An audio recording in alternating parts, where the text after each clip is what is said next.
Feel the real fear with us.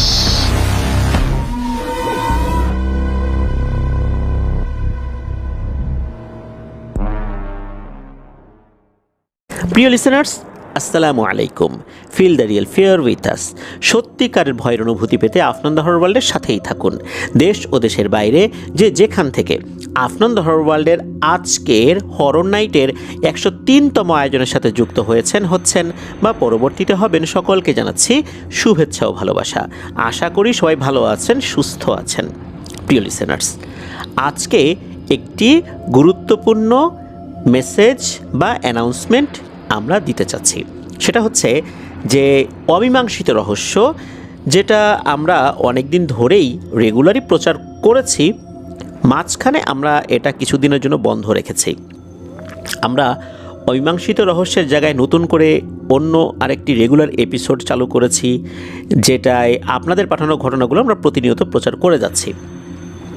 অনেকেই আমাদেরকে email করেছেন যে অমীমাংসিত রহস্য কি আর হবে না? তাদের জন্য বলছি, হ্যাঁ, অমীমাংসিত রহস্য হবে। তবে আমরা অমীমাংসিত রহস্য এই এপিসোডটি প্রতি মঙ্গলবার আফনান্স বি ইউটিউব চ্যানেলে আমরা আপলোড করার সিদ্ধান্ত নিয়েছি। খুব তাড়াতাড়ি আমরা এই কাজটি শুরু করব ইনশাল্লাহ। আফনান্স বি আমাদের আরও একটি ইউটিউব চ্যানেল, এটা লিঙ্কও এই ভিডিওর ডেসক্রিপশনের একদম উপরের দিকে দেওয়া রয়েছে, আপনারা সেখানে সাবস্ক্রাইব করতে পারেন। প্রিয় লিসেনার্স, আমরা আরও বেশ কিছু ব্যতিক্রমী ভিডিওগুলো আফনান্স বিতে আপলোড করব, তাই আপনারা আমাদের এই Afnan the horror world YouTube চ্যানেলের পাশাপাশি আফনান্স বিতেও সাবস্ক্রাইব করবেন, এই অনুরোধ রাখছি।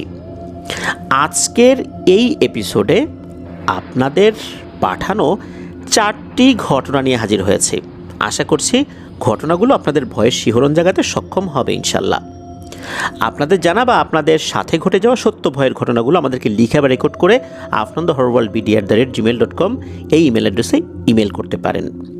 এই ভিডিওর লাইক বাটন প্রেস করতে ভুলবেন না, আর ভিডিওর লিঙ্কটাও বেশি বেশি করে শেয়ার করে দেবার অনুরোধ করছি। ঘটনাগুলো কেমন লাগছে তা জানিয়ে এই ভিডিওর কমেন্ট সেকশনে কমেন্ট করতে পারেন। এছাড়া আমাদের ফেসবুক পেজ আর গ্রুপ রয়েছেই আফনান দ্য হরর ওয়ার্ল্ড নামে, সেখানে গিয়েও আপনারা আপনাদের মতামত জানাতে পারেন। প্রিয় লিসেনার্স, আজকের এই এপিসোডের প্রথম যে ঘটনাটি আপনাদের সাথে শেয়ার করব, এই ঘটনাটি আমরা যার কাছ থেকে পেয়েছি তার সংগ্রহ করা অনেকগুলো ঘটনা ইতোমধ্যেই আমরা প্রচার করেছি। ওনার নাম শেখ মিকাইল আহমেদ। উনি বাংলাদেশের একটি রিনাউন্ড পত্রিকায় কর্মরত রয়েছেন, আর ওনার বাড়ি মাগুরা জেলার মোহাম্মদপুর উপজেলার শ্যামনগরে।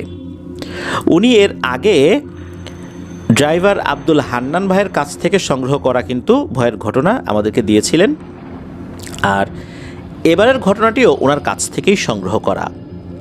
তো চলুন ঘটনায় চলে যাই। ঘটনার সময়কাল 2021 সালের শেষের দিকে। তখন আব্দুল হান্নান ভাই তার পরিবারকে নিয়ে একটি নতুন ফ্ল্যাট বাড়িতে ওঠেন। আব্দুল হান্নান ভাই তখন মাইক্রোবাস চালান, আর তার বড় ছেলে শুভ ঢাকাতে সিএনজি চালাতেন।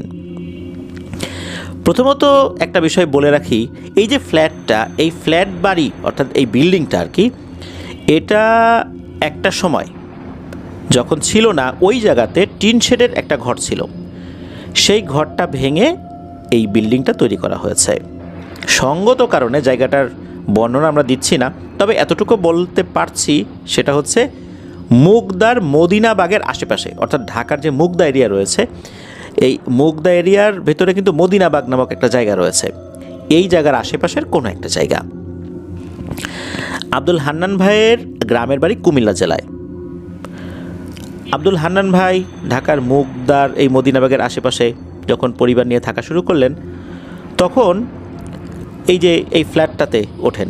এই ফ্ল্যাটে ওঠার আগে ওই মদিনাবাগেরই আশেপাশে উনি থাকতেন আর কি।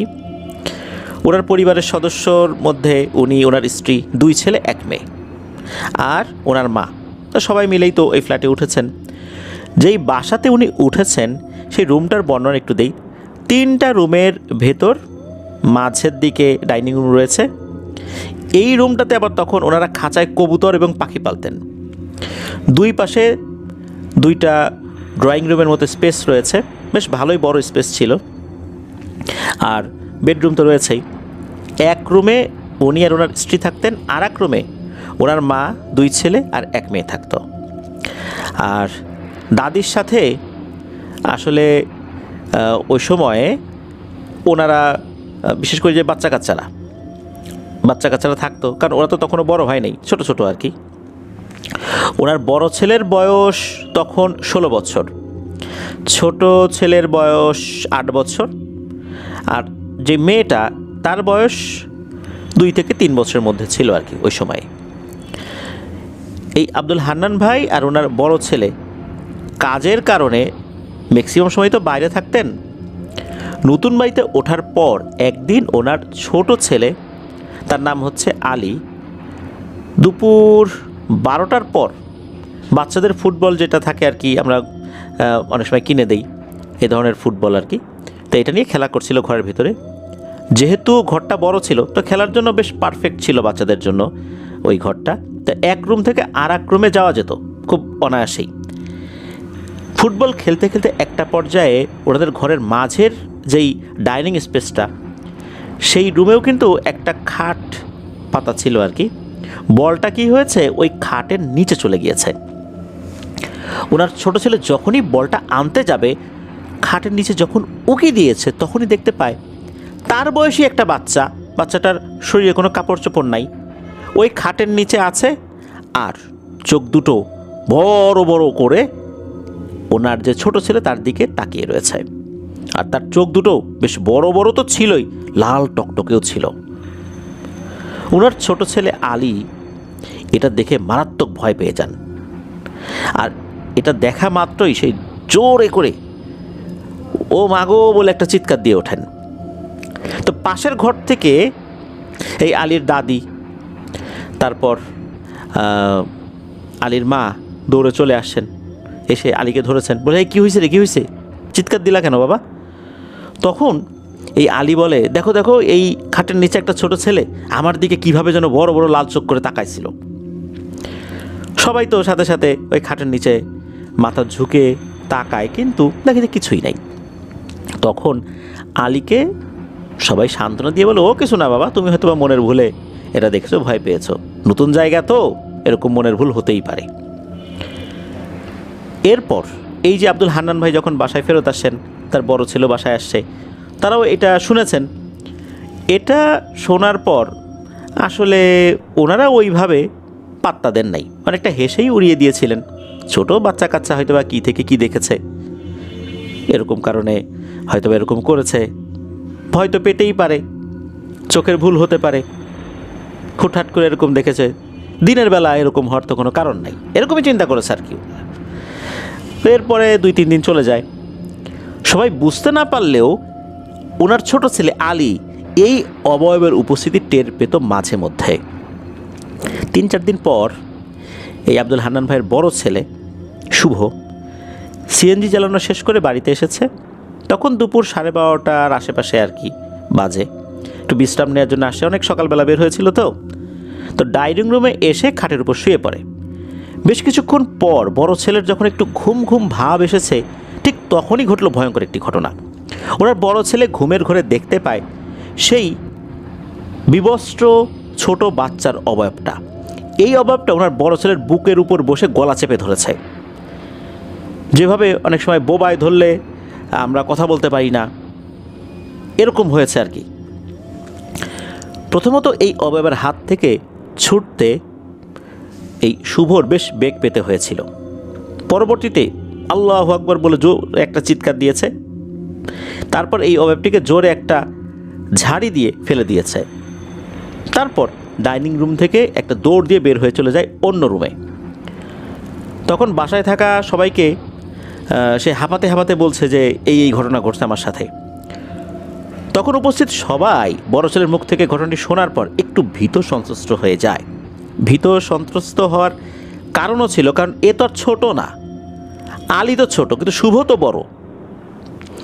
এই ঘটনার পর থেকে মূলত আস্তে আস্তে বাড়ির যারা বয়স্ক, যারা বোঝেন আর কি, বিশেষ করে এই যে আব্দুল হান্নান ভাই, তার স্ত্রী, তার মা, ওনাদের কিন্তু বিশ্বাস হতে শুরু হয়। ওনারা চিন্তা করে নিশ্চয়ই এই বাড়িতে কোনো প্যারানরমাল সমস্যা আছে। একদিকে এই মাইক্রোবাস চালিয়ে রাতের বেলা উনি যখন বাসায় ফেরত আসতেন, তখন তো শরীর খুব ক্লান্ত থাকতো। আশ্চর্যজনকভাবে তখনই বাসায় ঢোকার পর কেন যেন একটা থমথমে পরিবেশ সৃষ্টি হতো। ওনার শরীরটা আচমকা ভার হয়ে যেত কোনো এক অজানা কারণে। কেন জানি আগে থেকে এরকমটা কিন্তু কখনো লাগেনি, কিন্তু ঘরে ঢোকার পর এরকমটা মনে হতো। উনি চিন্তা করলেন যে শরীরটা মনে হয় একটু বেশি খারাপ খারাপ লাগছে, এরকম কারণে হতে পারে। অনেক সময় বাসায় ঢোকার পর শরীরটা একদম ছেড়ে দেয়, ভার হয়ে যায়, একটু বিশ্রাম নিতে মন চায়, এটার কারণে হতে পারে। কিন্তু না, প্রতিদিনই কি একই রকম হবে নাকি? ওই দিন আবার একটু শরীরটা বেশি ভার ভার ওনার কাছে লাগছিল। তো বাসায় আসার পর ওনার বড় ছেলের সাথে ঘটনাটি ওনাকে জানায় সবাই। এরপর মূলত উনি ফিল করেন যে আচ্ছা, আমি যে বাসায় ঢোকার পর শরীরটা ভার হয়ে যায়, কেমন কেমন যেন লাগে, আর বড় ছেলের সাথে এই ঘটনাটা ঘটলো, তাহলে কি যে আগে যে শরীর ভার হয়ে যেত এটার সাথে কোনো সংযোগ রয়েছে? উনি যখন জানলেন যে ওনার বড় ছেলের সাথে এই ঘটনাটি ঘটেছে দিনের বেলাতে, উনি প্রাথমিকভাবে ভয় পেলেও ওইটা ওইভাবে প্রকাশ করেন নাই। তবে ওনার একটু রাগ হয় বেশি। নতুন বাসায় আসতে না আসতে সবার সাথে এরকম সমস্যা হচ্ছে, ঘটনাটা কি? উনি তখন বাসার সবাইকে বলেন যে আজ রাত্রে আমি ডাইনিং রুমে একা ঘুমাবো, দেখি কি হয়। তোমরা সবাই আজকে রাত্রে অন্য জায়গায় থাকবা, আমি দেখতে চাই, বুঝতে চাই যে আসলেই এখানে সমস্যাটা কি। আর তাছাড়া তোমরা কি ভুল দেখেছো না কি হয়েছে এটাও তো বুঝতে হবে। তো এই যেই ডাইনিং রুমটা, এই ডাইনিং রুমেই সমস্যাটা বেশি দেখা যাচ্ছিল অন্য রুম থেকে।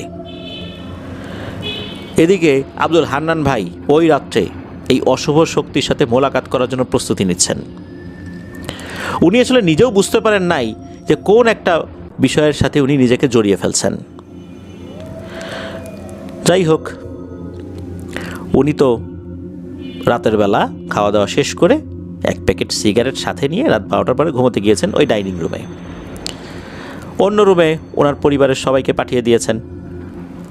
ডাইনিং রুমে ঢোকার পর থেকে ওনার শরীরটা আবার ভার হতে থাকে। রাতে একটা সিগারেট শেষ করে উনি ঘুমিয়ে পড়েছেন। রাত যখন আনুমানিক 2টা কি 2:30 বাজে ওনার ঘুম ভেঙে যায়। ডাইনিং রুমে থাকা যে কবুতর রয়েছে, এই কবুতর কিন্তু এক ধরনের শব্দ করে, বাকবাকুম শব্দ করে। মনে হচ্ছে এই কবুতরগুলো বেশ দ্রুত এই শব্দটা করছে, কোনো কিছু দেখে ভয় পেয়েছে বা তারা আতঙ্কিত হয়েছে, এই কারণে এরকম শব্দ করছে। উনি ডাইনিং রুমে থাকা ডিম লাইটের আলোতে দেখতে পেলেন যে একটা খাট রাখার পর, মানে রুমের একটা পাশে খাট রাখার পর সামনে যে একটা ফাঁকা জায়গা থাকে, ওইখানে তার যে ছোট ছেলে আলী, এই আলীর বয়সের একটা ছেলে, 7-8 বছর বয়সের হবে আর কি, তার শরীরে কোনো জামা কাপড় নাই, সে উল্টো দিকে মুখ ঘুরে দাঁড়িয়ে আছে। মানে সে এমনভাবে দাঁড়িয়েছে তার পিঠ দেখা যাচ্ছে, শরীর দেখা যাচ্ছে, তার মুখটা অন্যদিকে। আর এই জিনিসটা একটা ফুটবল হাতে করে মনে হচ্ছে খেলছে। কিভাবে খেলছে? সে দাঁড়িয়ে ফুটবলটা একবার ফ্লোরে ফেলছে, ওইটা আবার যখন উপর দিকে উঠে যাচ্ছে সুইং করে, আবার সেটা ধরছে, আবার ফেলছে, আবার ধরছে, এইভাবে সে ওই ফুটবলটা হাতে নিয়ে খেলছে। উনি এই জিনিসটা দেখে প্রথম দিকে একটু ভ্যাবাচাকা খেয়ে যান। উনি খাটের উপরে উঠে বসেছেন, চিন্তা করছেন এটা আমি কি দেখছি। দরজা জানালা সব কিছু বন্ধ করা, এই বাচ্চাটা কিভাবে এই রুমের মধ্যে প্রবেশ করলো? এটা তো কোনো স্বাভাবিক বাচ্চা না। উনি সাহস করে বাচ্চাটিকে জিজ্ঞেস করতে থাকেন যে এই তুমি কে, কোথা থেকে আসছো, এখানে কি কাজ তোমার, আমাকে কি চেনো, তুমি আমাকে জানো আমি কে, তুমি কেন আমার সন্তানদেরকে ভয় দেখাচ্ছ এইভাবে? এরপর পরক্ষণেই ওই বাচ্চাটি জবাব দিতে থাকে ভয়ঙ্কর ভারী কর্কশ কণ্ঠে, উল্টো দিকে ঘুরেই, তুই কে এটা তো আমার দেখার বিষয় না, আমার জানারও বিষয় না, জানতেও চাই না, এই বাসা ছাড়, এখানে আমি অনেক দিন থেকে থাকি, এটা আমার বসবাসের জায়গা, যদি ভালো চাস তোর ছেলে মেয়েকে নিয়ে চলে যা, এখান থেকে চলে যা তাড়াতাড়ি, এই বাসা ছাড়, এই বাসার আশেপাশেও যদি তোদেরকে না দেখি, যত দ্রুত সম্ভব চলে যা। এই বাচ্চাটা কিন্তু ওইদিকে মুখ ঘুরিয়ে এই কথা বলছে। তার কণ্ঠটা মনে হচ্ছে এমনভাবে মস্তিষ্কে এসে বাড়ি দিচ্ছে, হার্টবিটও বেড়ে গেছে, এমন ভয়ঙ্কর কণ্ঠ। তখন আব্দুল হান্নান ভাই কী করেছেন, দ্রুত বালিশের নিচ থেকে সিগারেটের প্যাকেট বের করেছেন, সিগারেট জ্বালিয়েছেন। জ্বালানোর পর যখন সামনের দিকে তাকিয়েছেন, তখন উনি দেখেন যে ওই বাচ্চাটা এখন আর সামনে দেখা যাচ্ছে না। এরপর উনি বিছানা থেকে উঠে রুমের সাথে থাকা ওয়াশরুমে গিয়েছেন। ওয়াশরুমে গিয়ে চোখে মুখে পানি দিয়ে একটু ফ্রেশ হয়ে যখন খাটের উপর এসে বসেছেন, আবার একটা সিগারেট ধরিয়েছেন আর ভাবছেন, নতুন বাসায় উঠলাম, আসলে হচ্ছেটা কি। এভাবে ভাবতে ভাবতে 5 মিনিটও হয় নাই, 5 মিনিটের ভিতর ঘটে আর একটা ভয়ঙ্কর ঘটনা। অন্য রুমে থাকা ওনার ছেলে মেয়ে এবং পরিবারের 5 জন সদস্য সবাই চিৎকার চেঁচামেচি করে ওঠে জোরে জোরে। উনি সাথে সাথে সিগারেট অ্যাস্ট্রেতে ফেলে দিয়ে ওই রুমে গিয়ে লাইট জ্বালিয়ে দেখেন যে সবাই একসাথে আল্লাহ আল্লাহ বলে চিৎকার চেঁচামেচি করছে। আর এই অবস্থা দেখে উনি নিজেও আতঙ্কিত হয়ে গেছেন যে কী ব্যাপার, কী হলো এইখানে। এদিকে বাড়ির যারা বড় রয়েছেন, বিশেষ করে ওনার স্ত্রী এবং ওনার মা, তারা বলছেন আল্লাহ গো রক্ষা করো, আল্লাহ বাঁচাও, আল্লাহ বাঁচাও, এরকম বলছেন। আর বাচ্চারা আল্লাহ আল্লাহ করছে। উনি যখন ওই ঘরে লাইট জ্বালিয়েছেন, তখন দেখতে পান যে ওনার মা, অর্থাৎ আব্দুল হান্নান ভাইয়ের মা, উনি শরীরের অর্ধেক অংশ খাটের নিচে দিয়ে শুয়ে আছেন। উনি ওই অবস্থাতেই আল্লাহ বাঁচাও, আল্লাহ বাঁচাও বলছেন। ওনার বয়স্ক মা খাটের অর্ধেকটা ঢুকে গেছেন, ঘটনাটা কি। উনি জিজ্ঞেস করেন যে কী হয়েছে, একটু থামো তোমরা, আমাকে একটু বলো। তখন সবাই এক এক করে বলে ঘটনাটা কী ঘটেছে। প্রথমে ওনার বড় ছেলে শুভ বলতে থাকে যে সে দেখে একটা কালো আকৃতির বিশাল বড় বিড়াল দেয়াল দিয়ে হাঁটতে হাঁটতে ফ্যানের কাছে চলে গেছে। বিড়াল কিন্তু মাকড়সার মতো দেয়াল বাইতে পারে না, কিন্তু এই বিড়ালটা মাকড়সার মতো দেয়াল বেয়ে যে ফ্যানটা আছে, ফ্যানটা ঘোরে, ওই ফ্যান যে ঘুরছে, ফ্যানের যেই লোহাটা যেটা দেয়াল থেকে বা ছাদ থেকে ঝোলে, এরপর তো নিচের অংশটা থাকে, ওইখানটাতে চলে গেছে। এরপর দেখে যে এই যে বিড়ালটা, এই বিড়ালটা কী করলো, চলন্ত ফ্যানের উপর ঝাঁপিয়ে পড়লো। এরপর ফ্যানটা মনে হলো থেমে গেল। ফ্যানটা থেমে যাওয়ার পর এই একটা পাখা থেকে আরেকটা পাখা, আরেকটা পাখা থেকে আরেকটা পাখা, এইভাবে বৃত্তাকারে সে লাফ দিয়ে দিয়ে ঘুরপাক খাচ্ছে। এর একটা অদ্ভুত ব্যাপার। ওই সময় হয় কি যে সেম ঘটনা, যে ওই বিড়ালটা কিন্তু ওইখানে আছে, আর ওনার মা, এই আব্দুল হান্নান ভাইয়ের মা, তার কাছে মনে হলো কে যেন তাকে হ্যাচকার টানে বিছানা থেকে ফেলে দিল। এরপর তার পা ধরে টানতে টানতে খাটের নিচে নিয়ে যাচ্ছে। এটা তো গেল ওনার মায়ের সাথে ঘটনা, আর ওনার ছেলে শুভ যেটা দেখেছিলেন। এরপর ওনার যে মেয়ে, 2-3 বছর বয়সী মেয়ে, তাকে জিজ্ঞেস করে, এই তুমি কি দেখছো? এতটুকু বাচ্চা ভাঙা ভাঙা কণ্ঠে বলছে যে সে দেখেছে এই বাচ্চার পায়ের কাছে একটা বাচ্চা, আর একটা বাচ্চা, তার ইমিডিয়েট বড় ভাই যে আলী, তার বয়সী, শরীরে কাপড় চোপড় নাই, তার পায়ের কাছে এই বাচ্চাটা দাঁড়িয়ে আছে, বড় বড় চোখ করে, আর চোখ দুটো লাল টকটকে, আর ভয়ঙ্করভাবে হাসছে, হাসির কোনো শব্দ হচ্ছে না। এরপর সর্বশেষ থাকলো ওনার স্ত্রী। ওনার স্ত্রী কী দেখেছেন সেই বিষয়টা জানার দরকার।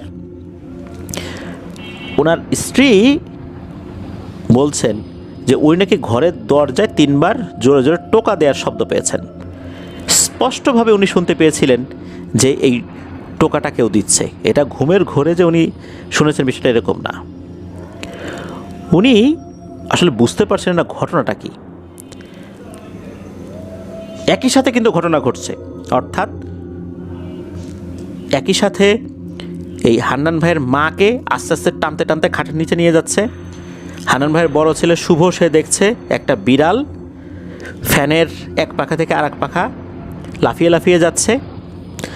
তার মেয়ে যে ছোট, সে দেখছে তার পায়ের কাছে একটা অবয়ব দাঁড়িয়ে আছে, বাচ্চার অবয়ব, বিবস্ত্র অবস্থায়, বড় বড় চোখ করে তাকিয়ে আছে আর হাসছে।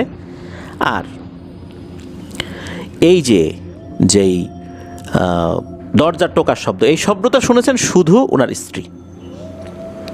তো এরকম যখন হলো তখন তো আসলে অ্যাট এ টাইম একই সময়ে সবাই এটা ফিল করছে, দেখছে, এটা তো স্বাভাবিক কোনো বিষয় নয়। এদিকে উনি যে ওই ডাইনিং রুমে ওই অবয়বটার সাথে কথা বলেছেন, এটা কিন্তু তখনও কাউকে জানান নাই। সিগারেট জ্বালানোর পরে ওই অবয়বটা যখন এই আব্দুল হান্নান ভাইকে ভয় দেখিয়ে কাবু করতে পারলো না, তখন মূলত উনি এই প্রবলেমটা ফেস করেছেন, অর্থাৎ ওনার পরিবার প্রবলেমটা ফেস করেছেন। ওই অবয়বটা তখন পরিবারের অন্য সদস্যদেরকে গিয়ে ভয় দেখানো শুরু করেছে। এখন উনি কি করবেন? উনি যে এইটার সাথে কথা বলেছেন, এই রাতের বেলা যদি বলেন তাহলে তো সবাই আরও ভয় পাবে। ওই সময়ের মতো উনি কাউকে বুঝতে দেন নাই। সকালবেলা যখন ফজর আজান হয়ে গেছে, নামাজ হয়ে গেছে, সবার আগে ওনার বড় ছেলে শুভ ঘুম থেকে উঠছে। ওই রাত্রে কিন্তু এই ঘটনার পর আর কিছু হয়নি। তো সে তো বাইরে বের হয়ে গেছে। কোন সময় বের হয়েছে এই হান্নান ভাই বলতে পারেন না, সকালই বের হয়েছে আর কি। আসলে প্রতিদিন সকালবেলা ওনার বড় ছেলে শুভ ঘর থেকে আগেই বের হয়। এর ঘন্টাখানেক পরে এই আব্দুল হান্নান ভাই বের হতেন আর কি। তো ওই দিন ভোরবেলা উনি ওনার বাড়িওয়ালাকে ওনাদের সাথে ঘটে যাওয়া ঘটনা শুরু থেকে শেষ পর্যন্ত অবগত করেন, জানতে চান যে এই বাড়িতে কোনো সমস্যা আছে কিনা, কেন এখানে এই সমস্যাগুলো হচ্ছে, আগে থেকে কোনো প্যারানরমাল সমস্যা ছিল কিনা, এগুলো তো জানতে চাওয়াটা স্বাভাবিক। তো উনিও জানতে চেয়েছেন। তো বাড়িওয়ালা তো কোনোভাবে বিশ্বাস করতে চান না, স্বীকারও করে না, কারণ এগুলো স্বীকার করলে তার বাসায় থাকা ভাড়াটিয়ারা আতঙ্কিত হবে, ভয় পাবে, বাসা ছেড়ে দিয়ে চলে যেতে পারে। এই জন্য কোনো বাড়িওয়ালা কিন্তু এটা স্বীকার করতে চাইবেন না, এটাই স্বাভাবিক। এখন এইখানে আর একটা ব্যাপার রয়েছে যে এই বাড়িওয়ালা, অর্থাৎ এই যে ফ্ল্যাটের যিনি মালিক, ওনার আর একটা ফ্ল্যাট ছিল ওই বিল্ডিংয়েই। ওখানে আরও ফ্ল্যাট যারা ছিল, যেগুলো ছিল আর কি, ওই ফ্ল্যাটের মালিক আবার আলাদা আলাদা। তারা কিন্তু বিভিন্ন সময় অন্য লোকের কাছে সেল করে দিয়েছে প্রথম দিকে যারা মালিক ছিল, যেমনটা হয় আর কি। আর এই যে যিনি বাড়িওয়ালা, উনি কিন্তু এই যে জমির মূল মালিক না, এটা একটা ডেভেলপার কোম্পানি এইখানে জায়গাটা নিয়ে নেয়, নেয়ার পর এখানে বিল্ডিং তৈরি করে। তো বিল্ডিং তৈরি করার পর প্রথমে যিনি এই ফ্ল্যাটটা নিয়েছিলেন, দুইটা ফ্ল্যাট, তার কাছ থেকে মূলত উনি এই ফ্ল্যাট কিনেছিলেন। আর উনি তো আগে কি হয়েছে না হয়েছে এই বিষয়ে জানেন না, উনি এগুলো অবগতও ছিলেন না, উনি প্রথম শুনলেন এটা। পূর্বে যারা ছিল বা পূর্বের যিনি মালিক ছিল তিনিও এই বিষয়ে কিছু বলেন নাই, এটা ফাঁকাই ছিল। উনি আবার একটু কাজ করেছেন, একটু রং টং করেছেন, এরপরে নতুন ভাড়াটিয়া উঠিয়েছেন আর কি। এখন এই সমস্ত বিষয়গুলো বাড়িওয়ালারা স্বীকার করবে না, আর উনিও আসলে জানতেন না বাড়িওয়ালা যে এরকম কোনো সমস্যা রয়েছে, কারণ উনি হয়তো একটু কম টাকায় পেয়েছেন, উনি ফ্ল্যাটটা কিনে নিয়েছেন। এখন এই যে ব্যাপারগুলো বাড়িওয়ালাকে বলা হলো, এইটা শোনার পর বাড়িওয়ালা একটু চিন্তিতই হলেন, হওয়াটাই স্বাভাবিক। এরপর বাড়িওয়ালা কী করলেন, ওনাদের ঘর থেকে একটা কোরআন শরীফ এনে আব্দুল হান্নান ভাইকে দেন, দিয়ে বলেন যে এইটা ডাইনিং রুমে রাখো, রাখার পর দেখো তো আসলে কোনো সমস্যা হয় কি না। তো ডাইনিং রুমে ওনাদের কাঠের একটা শোকেস ছিল, সেখানে এই কোরআন শরীফটা রেখে দিয়েছেন। এরপর আবার ওই ডাইনিং রুমের খাটের উপর বসে একটা সিগারেট ধরিয়েছেন। তখন তো সকাল, অর্থাৎ সকালবেলায় কিন্তু উনি বাড়িওয়ালার সাথে কথা বলেছেন, তখন প্রায় 7টার কাছাকাছি বা 7:30টার মতো বাজে আর কি। ওই সময় ঘটলো আর একটা ভীতিকর ঘটনা, যেটা উনি পরে বুঝতে পেরেছিলেন। উনি দেখেন যে এই যে কাঠের যে শোকেসের মতো যে জিনিসটা, এই জিনিসটার উপরে উনি তো কোরআন শরীফ রেখেছেন, এই জিনিসটার পাশে এক হাত দিয়ে হেলান দিয়ে ওনার বড় ছেলে শুভ দাঁড়িয়ে আছে, আর ওনার দিকে বড় বড় চোখ করে তাকিয়ে আছে। উনি কিন্তু সকালবেলা যে শুভ বেরিয়ে গেছে এটা কিন্তু জানতেন না, প্রতিদিনই তো বের হন তার বড় ছেলে, কিন্তু তখনও কিন্তু উনি জানতেন না তার বড় ছেলে শুভ বের হয়ে গেছে। চিন্তা করছেন রাতের বেলা তো কারো ঘুম টুম ভালো হয় নাই, হয়তো এখনও ঘুমাচ্ছে। তো উনি বলছেন, কিরে শুভ, কিছু বলবি? তো এইভাবে তাকিয়ে এসিস যে, এখনও বের হোস নাই? তো ওনার ছেলে একটা কথারও জবাব দিল না, চুপচাপ দাঁড়িয়ে রয়েছে। উনি তখন সিগারেটটি টানতে টানতে ওনার বাম দিকে সিগারেটের যেই ছাই ফেলার ট্রে রয়েছে, স্ট্রে, তো সেখানে ছাই ফেলেছেন। আবার যখনই সামনের দিকে তাকিয়েছেন, 2 সেকেন্ডও হয় নাই, দেখেন যে ওনার যে বড় ছেলে ওখানে দাঁড়িয়েছিল সে এখন নাই। এই 1 সেকেন্ড 2 সেকেন্ডের মধ্যে সে নাই। উনি ভেবেছিলেন হয়তো তার ছেলে ওয়াশরুমে যেতে পারে। এভাবে করতে করতে প্রায় 10 মিনিট হয়ে যায়। এরপর আধা ঘন্টা ছেলের জন্য অপেক্ষা করছেন, কিন্তু না, সে তো ওয়াশরুম থেকে বের হয় না। আর ওয়াশরুমে যদি ওনার বড় ছেলে যাবে তাহলে তো এত দেরি করার কথা না। উনি পরক্ষণে বিছানা থেকে উঠে ওয়াশরুমের ভেতর গিয়ে একটু উকি ঝুঁকি মেরে দেখেন যে কেউ আছে কি না। দেখেন যে ওয়াশরুমের দরজা খোলা, ওয়াশরুমের ভেতরে কেউ নাই। চিন্তা করলেন যে অন্য পাশের রুমে একটু খুঁজে দেখা যাক। তো সেখানেও উনি খোঁজেন। উনি দেখলেন যে ওনার ছোট ছেলে আলী, ওনার মেয়ে, ওনার মা, ওনার স্ত্রী সবাই আছে। ওনার ওয়াইফ কিন্তু তখন রান্না করছিল রান্নাঘরে, রুমে ছিল না, রান্নাঘরে ছিল। তারা সবাই আছে, ওনার বড় ছেলে নাই। তাহলে একটু আগে উনি যাকে দেখলেন এটাকে। উনি তো ওনার ওয়াইফকে জিজ্ঞেস করছেন যে, আচ্ছা শুভ কোথায় গেছে? তাকে তো মাত্রই দেখলাম যে এইখানে শোকেসের পাশে এক হাত দিয়ে দাঁড়িয়ে রয়েছে, আমার দিকে তাকিয়ে রয়েছে। এই কথা শোনার পর ওনার ওয়াইফ একটু ভ্রু কুচকে বলছেন যে, তুমি কি পাগল হয়ে গেছো নাকি? শুভ তো সেই ভোর 5টার পর পরই বের হয়ে গেছে। আমি নিজে দরজা খুলে দিয়েছি, দরজা বন্ধও করে দিছি। তখন উনি বুঝতে পারেন যে আসলে উনি যেটাকে দেখেছেন এই সকালবেলা, এই জিনিসটা স্বাভাবিক কোনো জিনিস ছিল না। এটা এমন এক শয়তান জিন। কোরআন শরীফ এখানে রাখা হয়েছে, এই কোরআন শরীফের যে মর্যাদা এটাকেও সে গণ্য করল না। কোরআন শরীফ রাখার পর মানে সকালবেলা এসে ভয় দেখিয়েছে। মনে হচ্ছে কোরআন শরীফটা এখানে রাখার কারণে সে আরও ক্ষিপ্ত হয়েছে। এবার তো ওনার মনের মধ্যে বেশ ভয় লাগতে শুরু করে। উনি তখন ওনার স্ত্রীর কাছে সব কিছু খুলে বলেন যে, এই তো ঘটনা, আমি তো ওকে এইভাবে দেখছি, রাত্রে তো তোমরা ভয় পেলা, তারপর তো সকালবেলা এই ঘটনা ঘটলো। আর ওই যে রাতের বেলা ওই জিনটার সাথে কথা হয়েছিল, ওই জিনটা কি বলেছে সেটা ওনার ওয়াইফের সাথে শেয়ার করেন। এটা শোনার পর ওনার ওয়াইফও তো ভয় পেয়েছেন যে আসলেই তো এই বাসায় বড় ধরনের সমস্যা রয়েছে, একটা ব্যবস্থা গ্রহণ করতেই হবে। এখন কি করা যায়?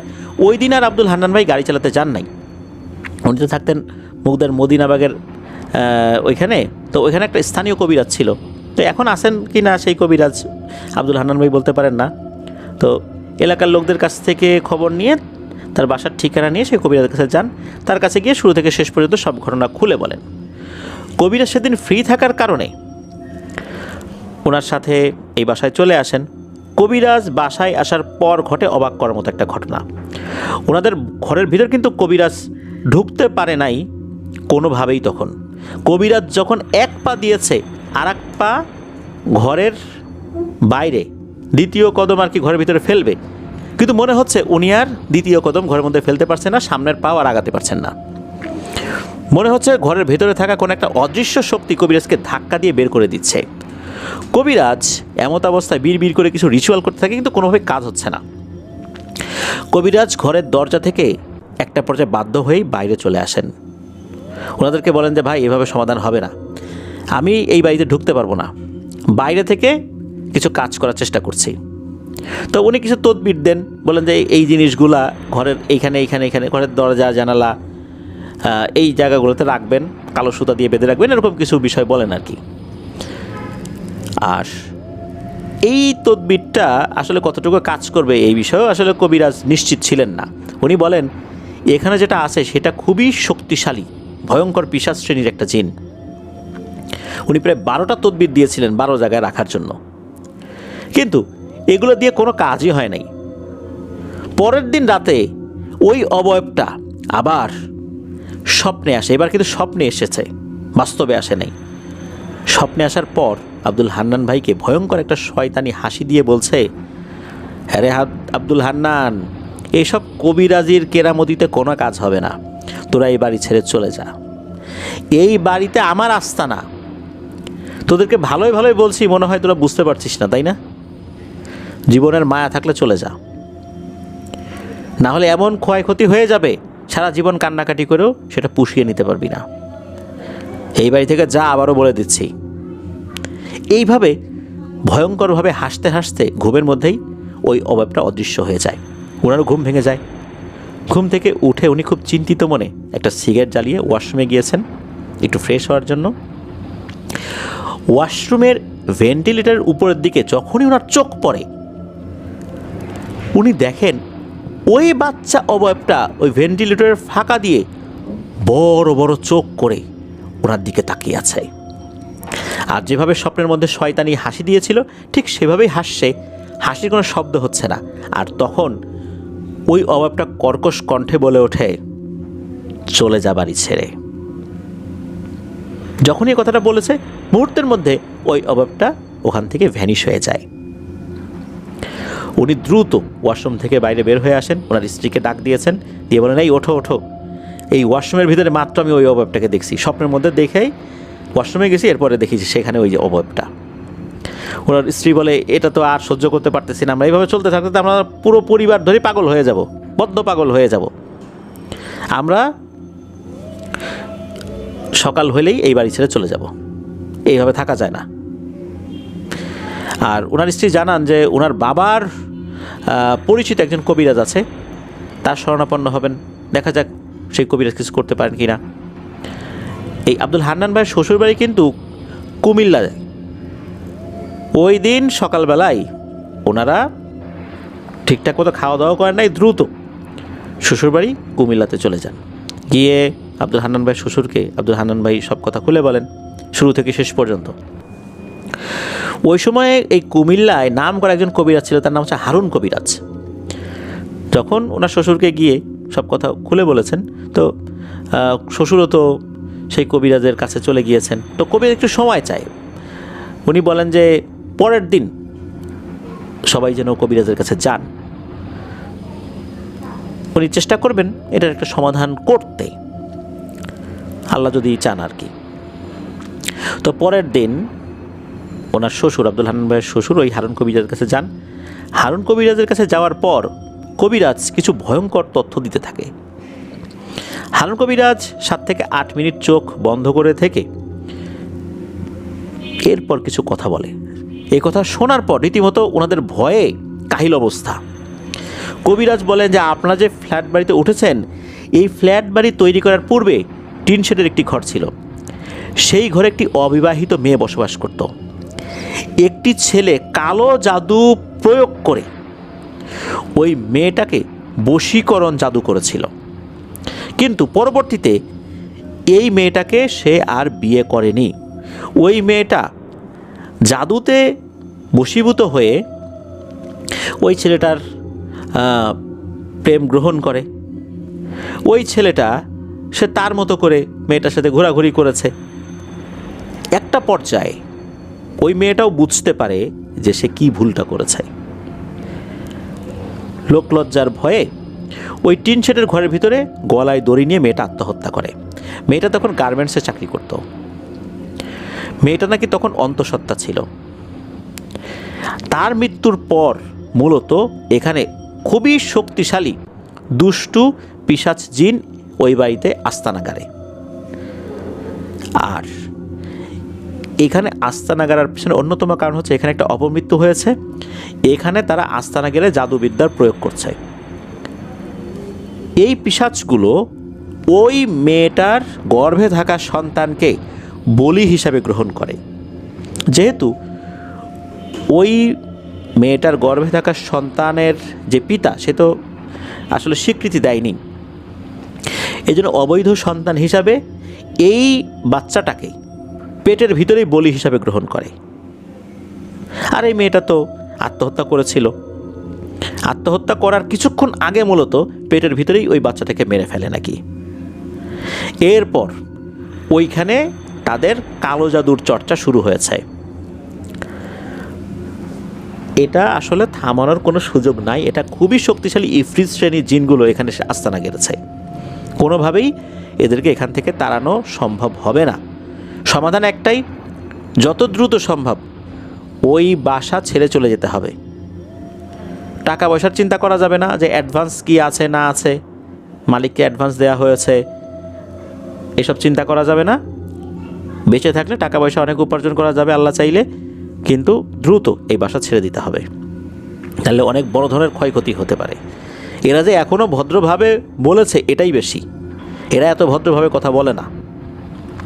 আর কবিরাজ এটাও বলেন যে ওনার বয়স হয়েছে, এখন উনি আসলে এই ট্রিটমেন্টগুলো করতে পারেন না, বা এই ট্রিটমেন্টগুলো করতে গেলে শারীরিক যে এনার্জি দরকার হয় এই এনার্জিটা আর তার ভিতরে নাই বয়সের কারণে।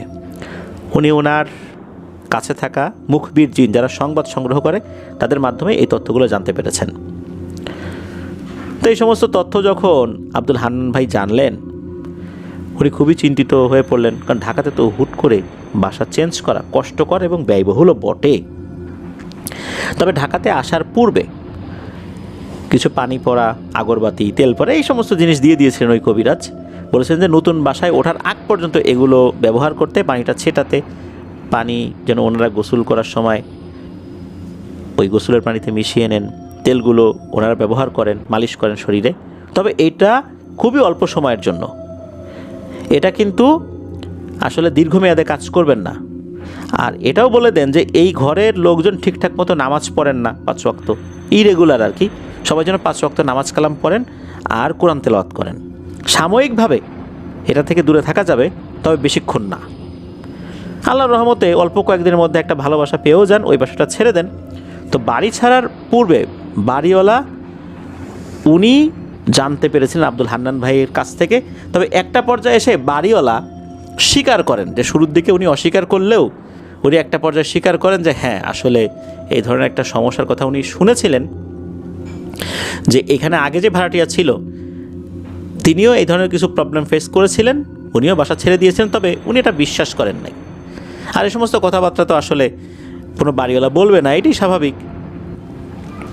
তো যাই হোক, অনেক সস্তায় পেলে মানুষ দ্রুত ফ্ল্যাট বাড়ি কিনে নেয়, জমি কিনে নেয়, বাসায়ও উঠে পড়ে যে এত সস্তায় বাসা ভাড়া পেয়ে গেলাম, বা এত সস্তায় ফ্ল্যাটটি কিনতে পারবো, এত সস্তায় জমিটা কিনতে পারবো, এই চিন্তা করে কিন্তু মানুষ এই জিনিসটা কিনে ফেলে।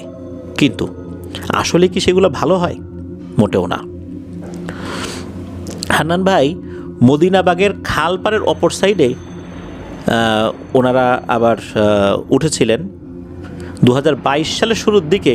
ওখানে একটা ছোট্ট ঘটনা ঘটে, পূর্বের ঘটনার সাথে যোগসূত্র আছে কি না এটা আসলে নিশ্চিতভাবে ওনারাও বলতে পারেন নাই।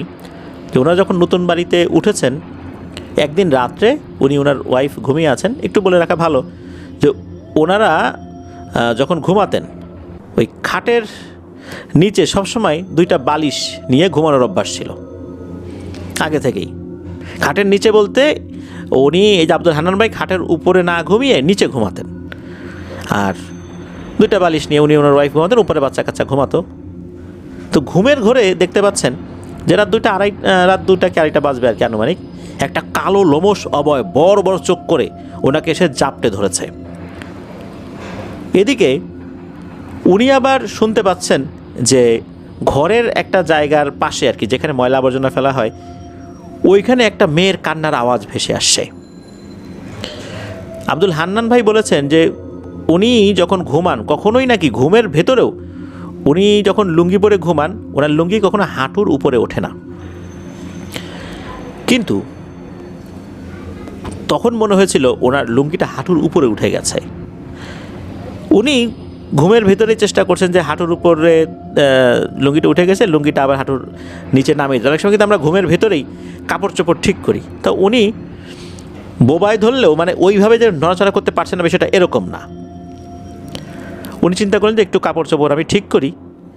আর তখন উনি ফিল করেন যে আরে আমার শরীরে তো কোনো কাপড় চোপড় নাই, আমি গেঞ্জি পরে শুয়েছি, লুঙ্গি পরে শুয়েছি, কাপড় চোপড় কোথায়? উনি তখন পাশে তাকিয়ে দেখেন যে ওনার লুঙ্গি গেঞ্জি সুন্দর করে কে যেন ভাঁজ করে বালিশের পাশে রেখে দিয়েছে। ওই সময় কে যেন ফিস করে তার কানে বলে ওঠে, হান্নান, বালিশটা নিয়ে তোর বউর মুখের উপর চাপ দিয়ে তোর বউকে মেরে ফেল। উনি নাকি ওই সময় মোহগ্রস্ত হয়ে ওই বালিশটা নিয়ে তার ওয়াইফের মুখের উপর চেপে ধরতে গিয়েছিলেন। যখন চেপে ধরেছেন, মানে পূর্ণ শক্তি প্রয়োগ করে নাই, তখনই নাকি ওনার হুঁশ ফেরে। আরে আমি কি করছি? যখন হুঁশ ফেরেছে তাড়াতাড়ি ওই যে পাশ থেকে লুঙ্গিটা আবার উনি পরে নিয়েছেন, ওনার ওয়াইফকে ডাক দিয়েছেন, এই ওঠো। ঘটনা তো একটা মারাত্মক ঘটে যাচ্ছিল। ওনার ওয়াইফ বলছে যে কী হয়েছে? তখন উনি বলেন, এই ঘটনা, আর আমি তো এই যে পাশ থেকে একটা মেয়ের কান্নার আওয়াজ শুনছি, তুমি কি শুনতে পাচ্ছ? ওনার ওয়াইফ তখন কিছুটা শোনেন, তবে ওনার ওয়াইফ কয়েক সেকেন্ড শোনার পর নাকি কান্নার আওয়াজটা বন্ধ হয়ে যায়। তো এই ঘটনাটা যখন ওনার ওয়াইফকে উনি বলেছেন, ওনার ওয়াইফ তো ভয় পেয়েছেন যে আসলে এরকমটা কেন হলো এখানে। পরবর্তীতে আসলে উনি ভালো একজন হুজুরের কাছে গিয়ে ঝাড়ফুঁক করেছিলেন। এই ঘটনার সাথে আসলে এইটার কোনো সম্পর্ক ছিল কি না এটা বলা খুব মুশকিল। তবে পরবর্তীতেও নাকি ওই কান্নার আওয়াজ, ওই মহিলার কান্নার আওয়াজ উনি শুনেছিলেন, বেরো হয়েছিলেন, আলো জ্বালিয়েছিলেন, আলো জ্বালালে কান্নার আওয়াজটা বন্ধ হয়ে যায়। পরবর্তীতে নাকি ওনাদের যে নতুন ঘরটা, এই ঘরটা একজন হুজুরকে ডেকে চারপাশে বন্ধ করে নিয়েছিলেন, এরপর আর সমস্যা হয়নি। তবে ওই লোমশ অভাবটা কেন এখানে এসেছিল, এটা একবারই এসেছিল, তবে কান্নার আওয়াজটা বারবার হতো। এটা আসলে কেন হলো এটার ব্যাখ্যা ওই হুজুরও দিতে পারেন নাই। তবে ঘর বন্ধ করার পর আর কোনো সমস্যা হয়নি। এটাই ছিল ঘটনা। ধন্যবাদ জানাচ্ছি শেখ মিকাইল আহমেদ ভাইকে ওনার পাঠানো ঘটনার জন্য।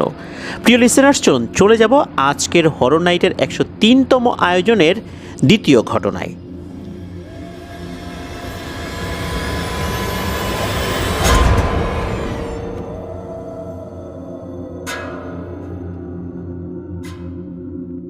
আবারও স্বাগতম জানাচ্ছি প্রিয় লিসেনার্স আমাদের এবারের হরর নাইটের 103তম আয়োজনের দ্বিতীয় ঘটনায়।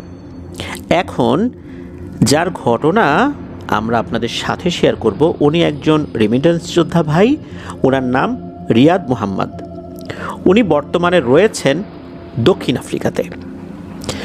দক্ষিণ আফ্রিকার ইস্ট লন্ডনের 276/A অক্সফোর্ড স্ট্রিটেই ওনার ঠিকানা।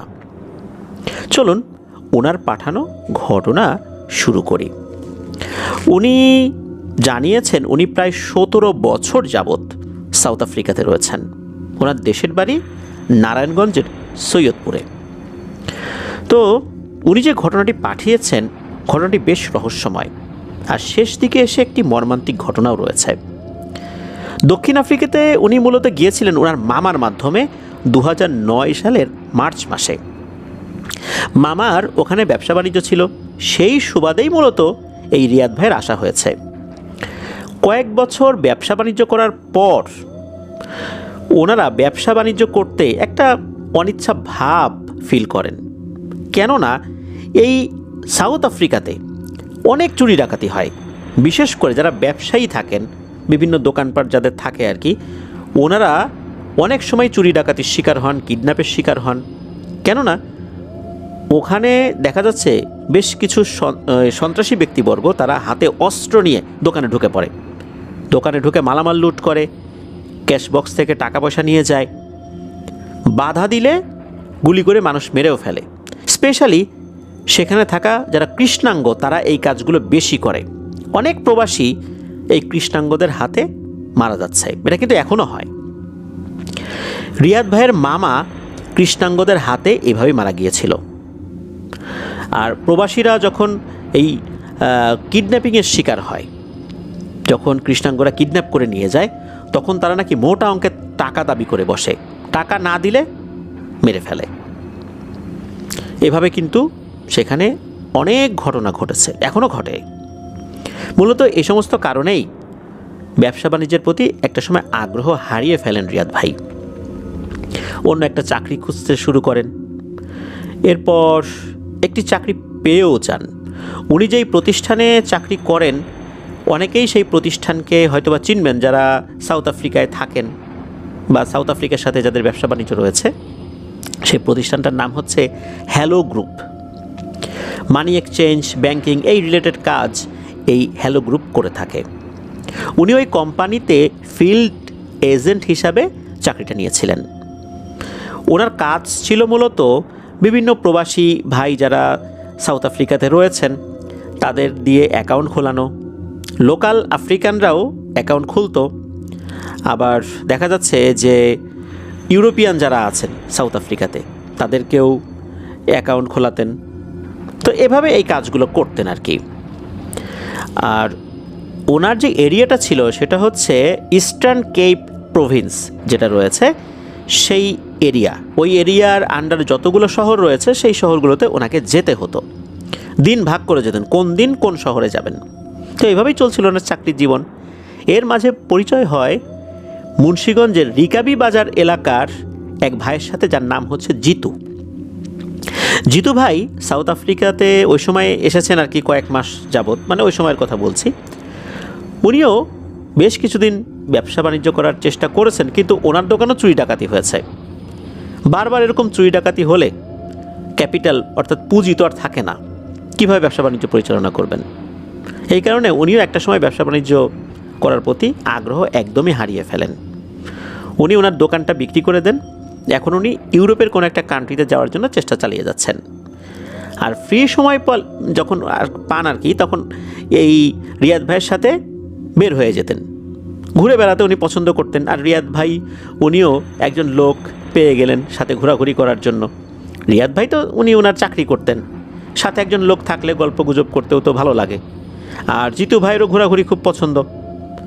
এই জন্য জিতু ভাইয়ের যেটা পছন্দ সেটা রিয়াদ ভাইয়ের দিয়ে হয়ে যাচ্ছে, আর রিয়াদ ভাই যে একাকিত্ব বোধ করতেন সেইটা কিন্তু আবার জিতু ভাই পূরণ করে দিচ্ছেন। এভাবে দুজন বেশ ভালো বন্ধু হয়ে যান, ঘোরাঘুরি করছেন। প্রাকৃতিক দিক থেকে সাউথ আফ্রিকা খুবই সুন্দর, পাহাড় আর পাহাড়, সাগর, সবুজ গাছগাছালি, রাস্তাঘাট সব কিছুই মোটামুটি সুন্দর। কেউ যদি ঘুরতে চায় ঘুরতেই মন চাইবে। তো এইভাবেই দিনকাল কেটে যাচ্ছে। ওনারা তখন একটা সিটি, ওই ইস্টার্ন কেপ প্রভিন্সেরই একটা সিটিতে বসবাস করেন। তো সেই সিটি বা টাউন আর কি ওনারা বলেন, সেখানে বাঙালি প্রায় 150 জনের মতো আছে, এমনটাই জানিয়েছেন যে ওই সময় 150 জনের মতো বাঙালি ছিল। যেই টাউনটাতে ওনারা বসবাস করতেন সেটার নাম হচ্ছে আইডুজার। জিতু ভাই আগে এই আইডুজার টাউনের গ্রাম সাইডে বসবাস করতেন। দোকান বিক্রি করার পর উনি এই টাউনেই অর্থাৎ শহরের ভেতরেই বসবাস করছেন। জিতু ভাইয়ের ওই সময় কোনো কাজকর্ম তো ছিল না, উনি তো ইউরোপে যাওয়ার জন্য চেষ্টা করছিলেন। এই জন্যই মূলত এই রিয়াদ ভাইয়ের সাথেই উনি ঘোরাফেরা করতেন। একদিন রিয়াদ ভাই আর জিতু ভাই কাজ শেষ করে বাসায় ফিরছিলেন। তখন রাত 1:30টার মতো বাজে। সাল 2018 সালের মে মাসের আশেপাশে হবে এরকম একটা সময়। রিয়াদ ভাই সবসময় ড্রাইভ করতেন আর জিতু ভাই পাশের সিটে বসে থাকতেন। তো সেদিন ফিরতে ফিরতে ওনাদের আসলে অনেক দেরি হয়ে গিয়েছিল। ওনারা পোর্ট সেন্ট জনস শহর থেকে ফেরত আসছিলেন। শহরটি পুরো জঙ্গলে ঘেরা, একটি পাহাড়ের নিচে সমুদ্রের সাথে এই শহরটা। কাজ শেষ করে ওনারা কিছু খাবার কিনে রওনা দিয়েছেন। টাউন থেকে 5 কি 7 কিলোমিটার ড্রাইভ করার পর হঠাৎ করে ওনারা দেখেন রাস্তার পাশে একজন সাউথ আফ্রিকান বয়স্ক লোক দাঁড়িয়ে আছে, হাত ইশারা দিচ্ছে যেন ওনারা তাকে লিফট দেন। জিতু ভাই বলল যে ভাই দেখেন তো এই মুরব্বিটা এখানে দাঁড়িয়ে আছে, নিয়ে নেন, রাত করে দাঁড়িয়ে আছে, গাড়ি আর কোথায় পাবে। তখন রিয়াদ ভাই বললেন যে ঠিক আছে নিয়ে নেই। রিয়াদ ভাই একটা বিষয় খেয়াল করলেন, সেটা হচ্ছে ওনারা যখন ওনারা খাবার কিনেছিলেন কেএফসি থেকে। আমাদের বাংলাদেশে যেমন কেএফসি আছে ওখানেও কিন্তু কেএফসি আছে। তো কেএফসি থেকে যখন খাবার কিনে বের হচ্ছিলেন তখন এই লোকের মতোই কোনো একটা লোককে উনি দেখেছিলেন, এমনটাই মনে হচ্ছিল। তবে উনি ওই লোকটাকে এড়িয়ে চলে এসেছিলেন। রিয়াদ ভাই ভাবছেন যে আচ্ছা এই লোকটাই কি সেই লোক, এত তাড়াতাড়ি কিভাবে এখানে আমাদের আগে আসলো, ওনার সাথে তো গাড়ি নেই। এরপর জিতু ভাইকে বলেন যে ভাই এই লোকটাকে দেখলাম মনে হয় আগে। তখন জিতু ভাই বলে কোথায় দেখবেন, এই লোক তো এখানে দাঁড়িয়ে আছে গাড়ির অপেক্ষায়। যাই হোক এইরকম চিন্তা করতে করতে এই গাড়িটা ব্রেক করতে করতে একটু এগিয়ে গিয়েছেন, মানে ওই মুরব্বিটাকে পিছনে ফেলে একটু সামনের দিকে এগিয়ে গেছেন। তখন ওই মুরব্বি একটু সামনে এসে গাড়ির পেছনের সিটে বসে পড়েন, দরজাটা খুলে পেছনের সিটে বসে পড়েন। ওনারা কিন্তু গাড়ি থেকে নামেন নাই, জাস্ট গাড়ির পেছনের দরজা আনলক করেছিলেন। দরজাটা খোলার পর যখন ওই মুরব্বি বসলেন, দরজাটা টান দিয়ে লাগিয়ে দিলেন, তখন গাড়িটা আবার লক করে দিলেন, মানে দরজাটা লক করে দিলেন। ওই মুরব্বি যখন ভেতরে ঢুকলো তখন এই জিতু ভাই আর রিয়াদ ভাই দুইজনই তীব্র এক দুর্গন্ধ অনুভব করলেন। মনে হচ্ছে খুবই বাজে পচা গন্ধ গাড়ির মধ্যে ছড়িয়ে পড়েছে। গাড়ির মধ্যে এমন পচা দুর্গন্ধ এখনই ওনারা বমি করে ফেলবেন এমনটা মনে হচ্ছে। তবে একটা বিষয় ওনারা খেয়াল করলেন, সেটা হচ্ছে যে এই লোকটা অদ্ভুত টাইপের একটা পোশাক পরা। এই পোশাকটা আসলে আফ্রিকার লোকজন এখন পরে না, ওল্ড ট্র্যাডিশন, অর্থাৎ আগে লোকজন এটা পরতো। এই রকম এক ধরনের পোশাক পরা, চুলগুলো জট পাকানো মনে হচ্ছে, এরকমটা মনে হলো আর কি। যাই হোক, ওনারা গাড়ি স্টার্ট দিলেন, চলা শুরু করলো। সাউথ আফ্রিকাতে একটা ট্র্যাডিশন আছে, সেটা হচ্ছে যে যদি কোনো লোক গাড়ি না পেয়ে রাস্তার পাশে দাঁড়িয়ে থাকে, তারা যেই সিটিতে যাবেন বা যেই শহরে যাবেন সেই শহরের সাংকেতিক চিহ্ন কাগজে লিখে রাখেন। কারণ অনেক লোক তো যাবে, বারবার তো গাড়ি থামিয়ে কাঁচ নামিয়ে জিজ্ঞেস করাও তো সম্ভব না যে আপনি কোথায় যাবেন। এই জন্য যারা যাবে তারা ওই কাগজের সাথে কিছু সাংকেতিক চিহ্ন লিখে থাকে। ধরুন যে কেউ নারায়ণগঞ্জ যাবে, তাহলে লেখা থাকবে NG।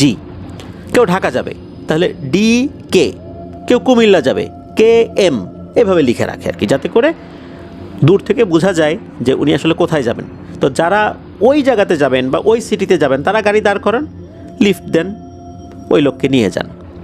এভাবেই আর কি লোকজন রাস্তার পাশে কাগজে লিখে দাঁড়িয়ে থাকে। তবে এই লোকটা ওই রকমভাবে কোনো কিছু লিখে দাঁড়িয়ে ছিল না।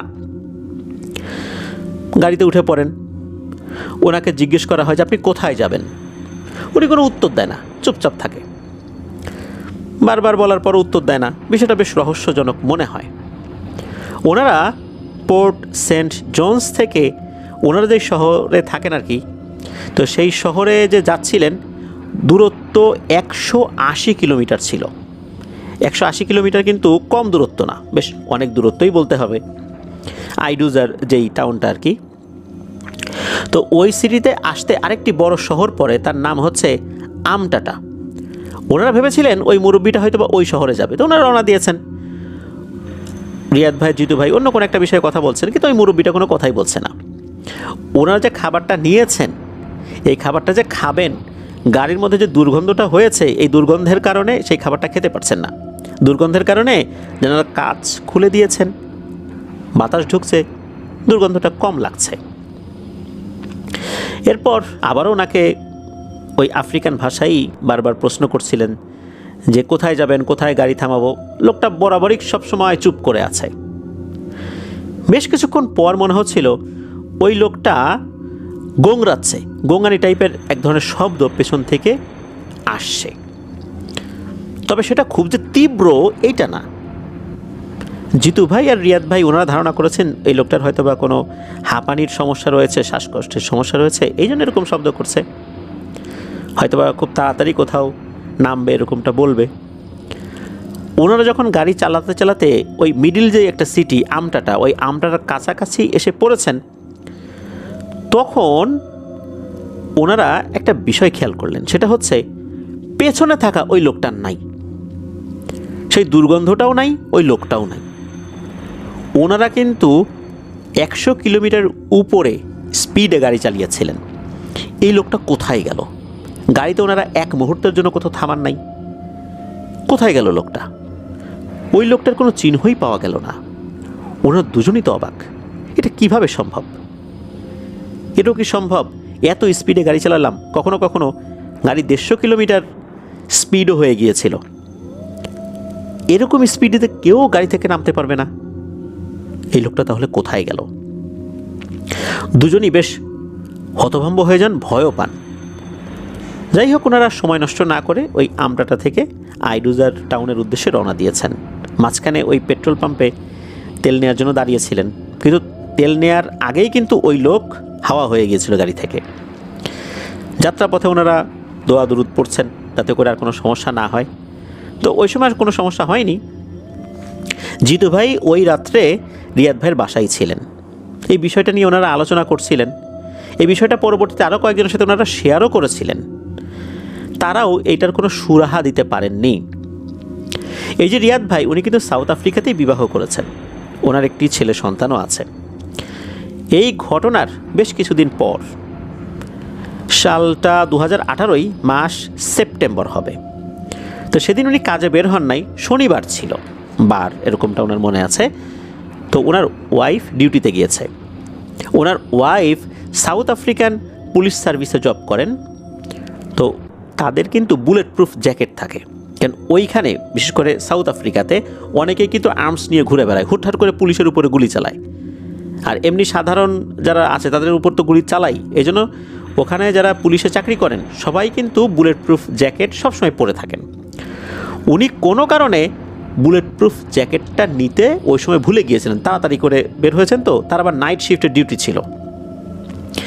তো ওনার ওয়াইফ ফোন করে বলেছেন যে আমার বুলেট প্রুফ জ্যাকেটটা একটু দিয়ে যাও। ওনার ওয়াইফের নাম হচ্ছে পুমেজো। এখন রাতের বেলা যাবেন, জিতু ভাইকে ফোন করেছেন যে ভাই আমার ওয়াইফের জ্যাকেটটা তো দিয়ে আসতে হবে, চলেন যাই। যাওয়ার পথেই আবার জিতু ভাইয়ের বাসা। তো জিতু ভাই বলেন যে ঠিক আছে, আমাকে পিক করে নিয়ে যান। ওনাকে পিক করে রওনা দিয়েছেন। রাত তখন 10:45 কাছাকাছি হবে, এরকম একটা সময়। ওনারা যখন যান, যাওয়ার পথে কোনো সমস্যা হয় নাই। ওনার ওয়াইফকে জ্যাকেটটা দিয়ে আবার যখন ফিরছিলেন, খুব বেশি সময় লাগে নাই আর কি, যেতেও বেশি সময় লাগে নাই। তো ওনারা যখন ফিরছিলেন একটা রাস্তা দিয়ে, হঠাৎ করে গাড়ির সামনে বিশাল আকারের একটা কালো গরু গাড়ির সামনে এসে হঠাৎ করে দাঁড়িয়ে পড়ে। গাড়িটা স্পিডে চলছিল। হঠাৎ করে এরকম বিশাল সাইজের একটা কালো গরু রাস্তার উপর কিভাবে আসলো? গাড়িটা ওনারা ব্রেক করেন। ব্রেক করার পর আচমকা ব্রেক করেছেন, যেহেতু খুব স্পিডে গাড়ি ছিল, ওনারা এতটুকু লক্ষ্য করেছিলেন গাড়িটা ওই গরুর শরীরে সজোরে আঘাত এনেছিল। এরপর গাড়িটা কয়েকটা ডিগবাজি দিয়ে পাহাড়ের একদম কিনারে গিয়ে পড়ে। গাড়িটা কাত হয়েছিল, এমনভাবে গাড়িটা আসলে পড়েছিল। জিতু ভাই নিচে, জিতু ভাইয়ের উপরে হচ্ছে রিয়াদ ভাই। ওনারা প্যাসেঞ্জার সিটের গ্লাস ভেঙে বের হয়েছিলেন। দুজনেই ঠিকঠাক আছেন মোটামুটি। ওই গ্লাস ভেঙে বের হওয়ার কারণে শরীরের বিভিন্ন জায়গায় কেটে গিয়েছিল। আর এই রিয়াদ ভাইয়ের মাথায় একটু আঘাত লেগেছিল, তবে সেটায় কোনো ব্লিডিং হয় নাই, মানে রক্তক্ষরণ হয় নাই। ফোন নিয়ে ওনার ওয়াইফ পুমেজোকে ফোন করেন। এরপর অল্প সময়ের মধ্যেই পুলিশ এবং অ্যাম্বুলেন্স ঘটনাস্থলে চলে আসে।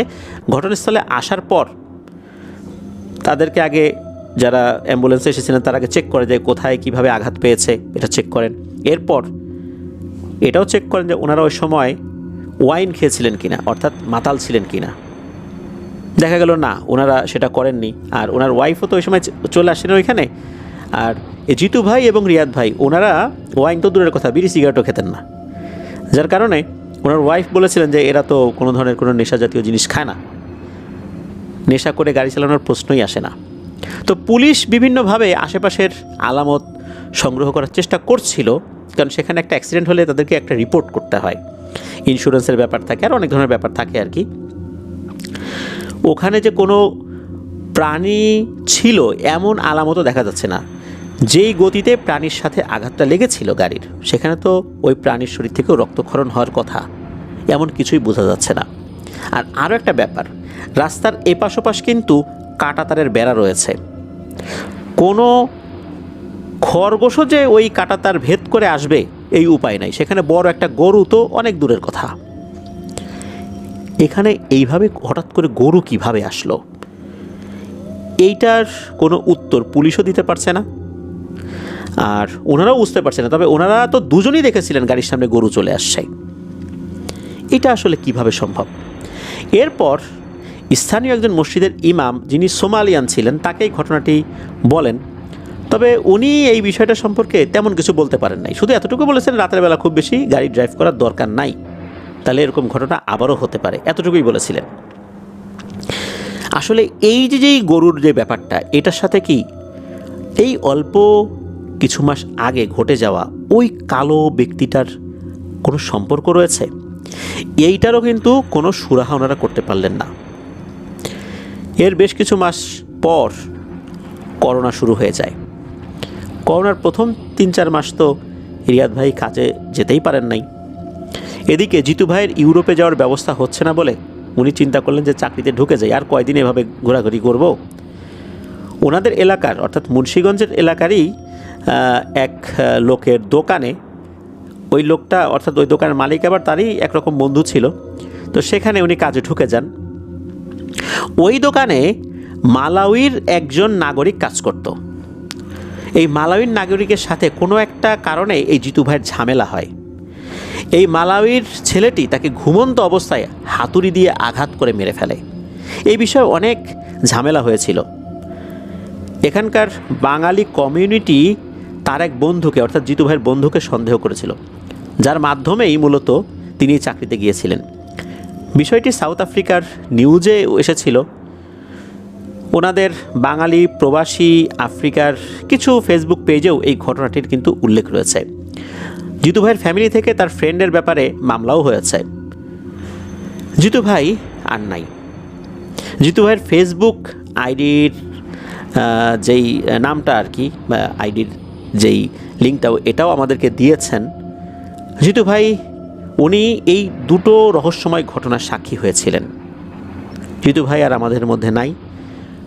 খুব অনাকাঙ্ক্ষিতভাবেই উনি আহত হয়েছেন প্রথমে, এরপরই উনি মারা যান।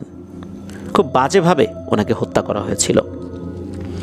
আসলে প্রবাস জীবনে যারা যান অনেক কষ্ট করেন, উন্নত জীবনের জন্য আবার ইউরোপে যাওয়ার চেষ্টা করেন, কিন্তু আসলে আমরা কেউই জানি না আমাদের ভাগ্যে কী লেখা রয়েছে। জিতু ভাই সাউথ আফ্রিকাতে এসে তেমন কোনো ভালো কিছু করতে না পেরে দোকান বন্ধ করে ইউরোপে যাওয়ার চেষ্টা করেছিলেন। মাঝখানে আবার একটি কাজে ঢুকেছিলেন, সেখানেই তার জীবন প্রদীপ নিভে যায়। আমরা জিতু ভাইয়ের জন্য দোয়া করি, আল্লাহ তাআলা তার ভুল ত্রুটিগুলো ক্ষমা করুন, তাকে জান্নাতুল ফিরদৌসের উচ্চ মাকাম দান করুন। প্রিয় লিসেনার্স, সাউথ আফ্রিকাতে যারা রয়েছেন, এমনকি সাউথ আফ্রিকা ছাড়াও আফ্রিকার অন্যান্য দেশগুলোতে যারা রয়েছেন, সেখানে এই যে যারা ব্যবসা বাণিজ্য করছেন, হর হামেশাই কৃষ্ণাঙ্গদের আক্রমণের শিকার হন। অস্ত্র হাতে নিয়ে সেখানে ক্যাশবক্সে হামলা করে টাকা পয়সা নিয়ে যাচ্ছে, তারপর গুলি করছে, কিডন্যাপের শিকার হচ্ছেন আমাদের প্রবাসী ভাইয়েরা। এরকম ঘটনা কিন্তু অহরহ হচ্ছে সেখানে। আরও একটি ব্যাপার হয়, চুরি ডাকাতি না হলেও এটাও এক ধরনের চুরি। তারা জিনিসপত্র কেনাকাটা করে এমন টাইপের টাকা দিয়ে যান, ওই টাকাতে বিশেষ ধরনের কিছু চিহ্ন থাকে, ব্ল্যাক ম্যাজিক করা কিছু টাকা। এই টাকাগুলো নাকি দেওয়া যাওয়ার পর এই টাকাগুলো আর ক্যাশবক্সে থাকে না, দিয়ে যাওয়ার পর এই টাকাগুলো একটা সময় হারিয়ে যায়, হিসাব আর মেলে না। এই জন্য অনেকেই ড্রয়ারের মধ্যে বেশ কিছু অন্য ধরনের উপকরণ রাখেন, যাতে করে এই ধরনের টাকা আসলে ওই টাকাগুলো গায়েব হতে না পারে। প্রিয় লিসেনার্স, চলুন চলে যাব আমাদের এবারের এপিসোডের তৃতীয় ঘটনায়।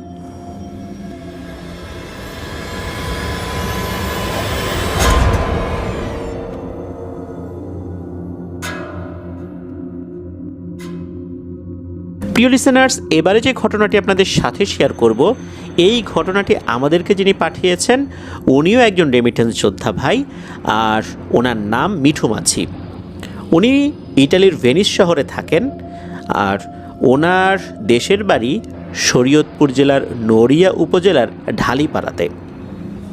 ওনার পাঠানো বেশ কিছু ঘটনা ইতোমধ্যেই আমরা প্রচার করেছি। উনি যে ঘটনাটি পাঠিয়েছেন, এই ঘটনাটি কিন্তু উনি দেশে এসে সংগ্রহ করেছেন। উনি বর্তমানে ছুটিতে দেশেই আছেন। দেশে আসার পর ওনার মামা জুম্মন খলিফা, যার কাছ থেকে বেশ কয়েকটি ঘটনা শেয়ার করে আমাদেরকে দিয়েছিলেন, তো সেই জুম্মন খলিফার সাথে উনি বেড়াতে বেরিয়েছেন। তো ওনাদের নড়িয়া পৌরসভার মধ্যে একটা জায়গা রয়েছে যেখানে বেশ বড় একটা মাছের প্রজেক্ট রয়েছে। তো ওই প্রজেক্টের ওখানে বেড়াতে গিয়েছেন। যাওয়ার সময় চিপস, কেক, তারপর কিছু কোল্ড ড্রিঙ্কস এগুলো নিয়ে গিয়েছেন। তো ওখানে নিয়ে ওখানে বসে বসে গল্প করছেন, খাচ্ছেন। তখন ওই প্রজেক্টের একজন লোক, যিনি এটা পাহারা দেন আর কি, তিনি চলে আসছেন। এসে বলতেছেন যে ভাই এখানে বসা যাবে না, চলে যান। কেন বসা যাবে না, এইটা যখন ওনারা প্রশ্ন জিজ্ঞেস করেছেন, তখন সেই লোক বলছেন যে ভাই কিছু মনে করেন না, এখানে যারাই বসে বিভিন্ন ধরনের নেশাপানি করে, পরবর্তীতে পুলিশে এসে আমাদেরকে গালিগালাজ করে, সুতরাং আমরা এই সমস্ত ঝামেলা নিতে পারবো না, আপনারা চলে যান। তখন মিঠু মাঝি ভাই ওনাকে বুঝান যে ভাই আমরা ওই টাইপের লোক না, আসছি এমনি বেড়াতে, গল্প গুজব করে বা চলে যাব, আপনি আমাদের সাথে বসেন, এই যে চিপস আনছি, কেক আনছি, বসে বসে খাওয়া দাওয়া করেন আমাদের সাথে, আপনার সাথে গল্প করি। উনি প্রথমে আসলে একটু ইতস্তত বোধ করছিলেন, তারপরও একটা সময় উনিও বুঝতে পারলেন যে এনারা আসলে ওই টাইপের লোক না। আর জুম্মন খলিফা ভাই উনি তো আসলে এলাকার লোক হলেও এই যে যিনি পাহারাদার, উনি কিন্তু এই শরীয়তপুরের লোক না। ওনার নাম হচ্ছে আবুল মিয়া, ওনার বাড়ি সাতক্ষীরাতে। উনি মূলত বেশ মাছ চাষ বা মাছের ঘের পাহারা সংক্রান্ত বিষয়ে এক্সপার্ট একজন লোক, যেহেতু সাতক্ষীরা, বাগেরহাট, খুলনা ওদিকে তো অনেক মাছের ঘের রয়েছে। উনি এসব সমস্ত বিষয়ে বেশ অভিজ্ঞতা অর্জন করেছেন, এই জন্য মালিক ওনাকে এখানে নিয়ে এসেছেন। উনি বর্তমানে নিজের স্ত্রী, পরিবার পরিজন নিয়েই থাকেন।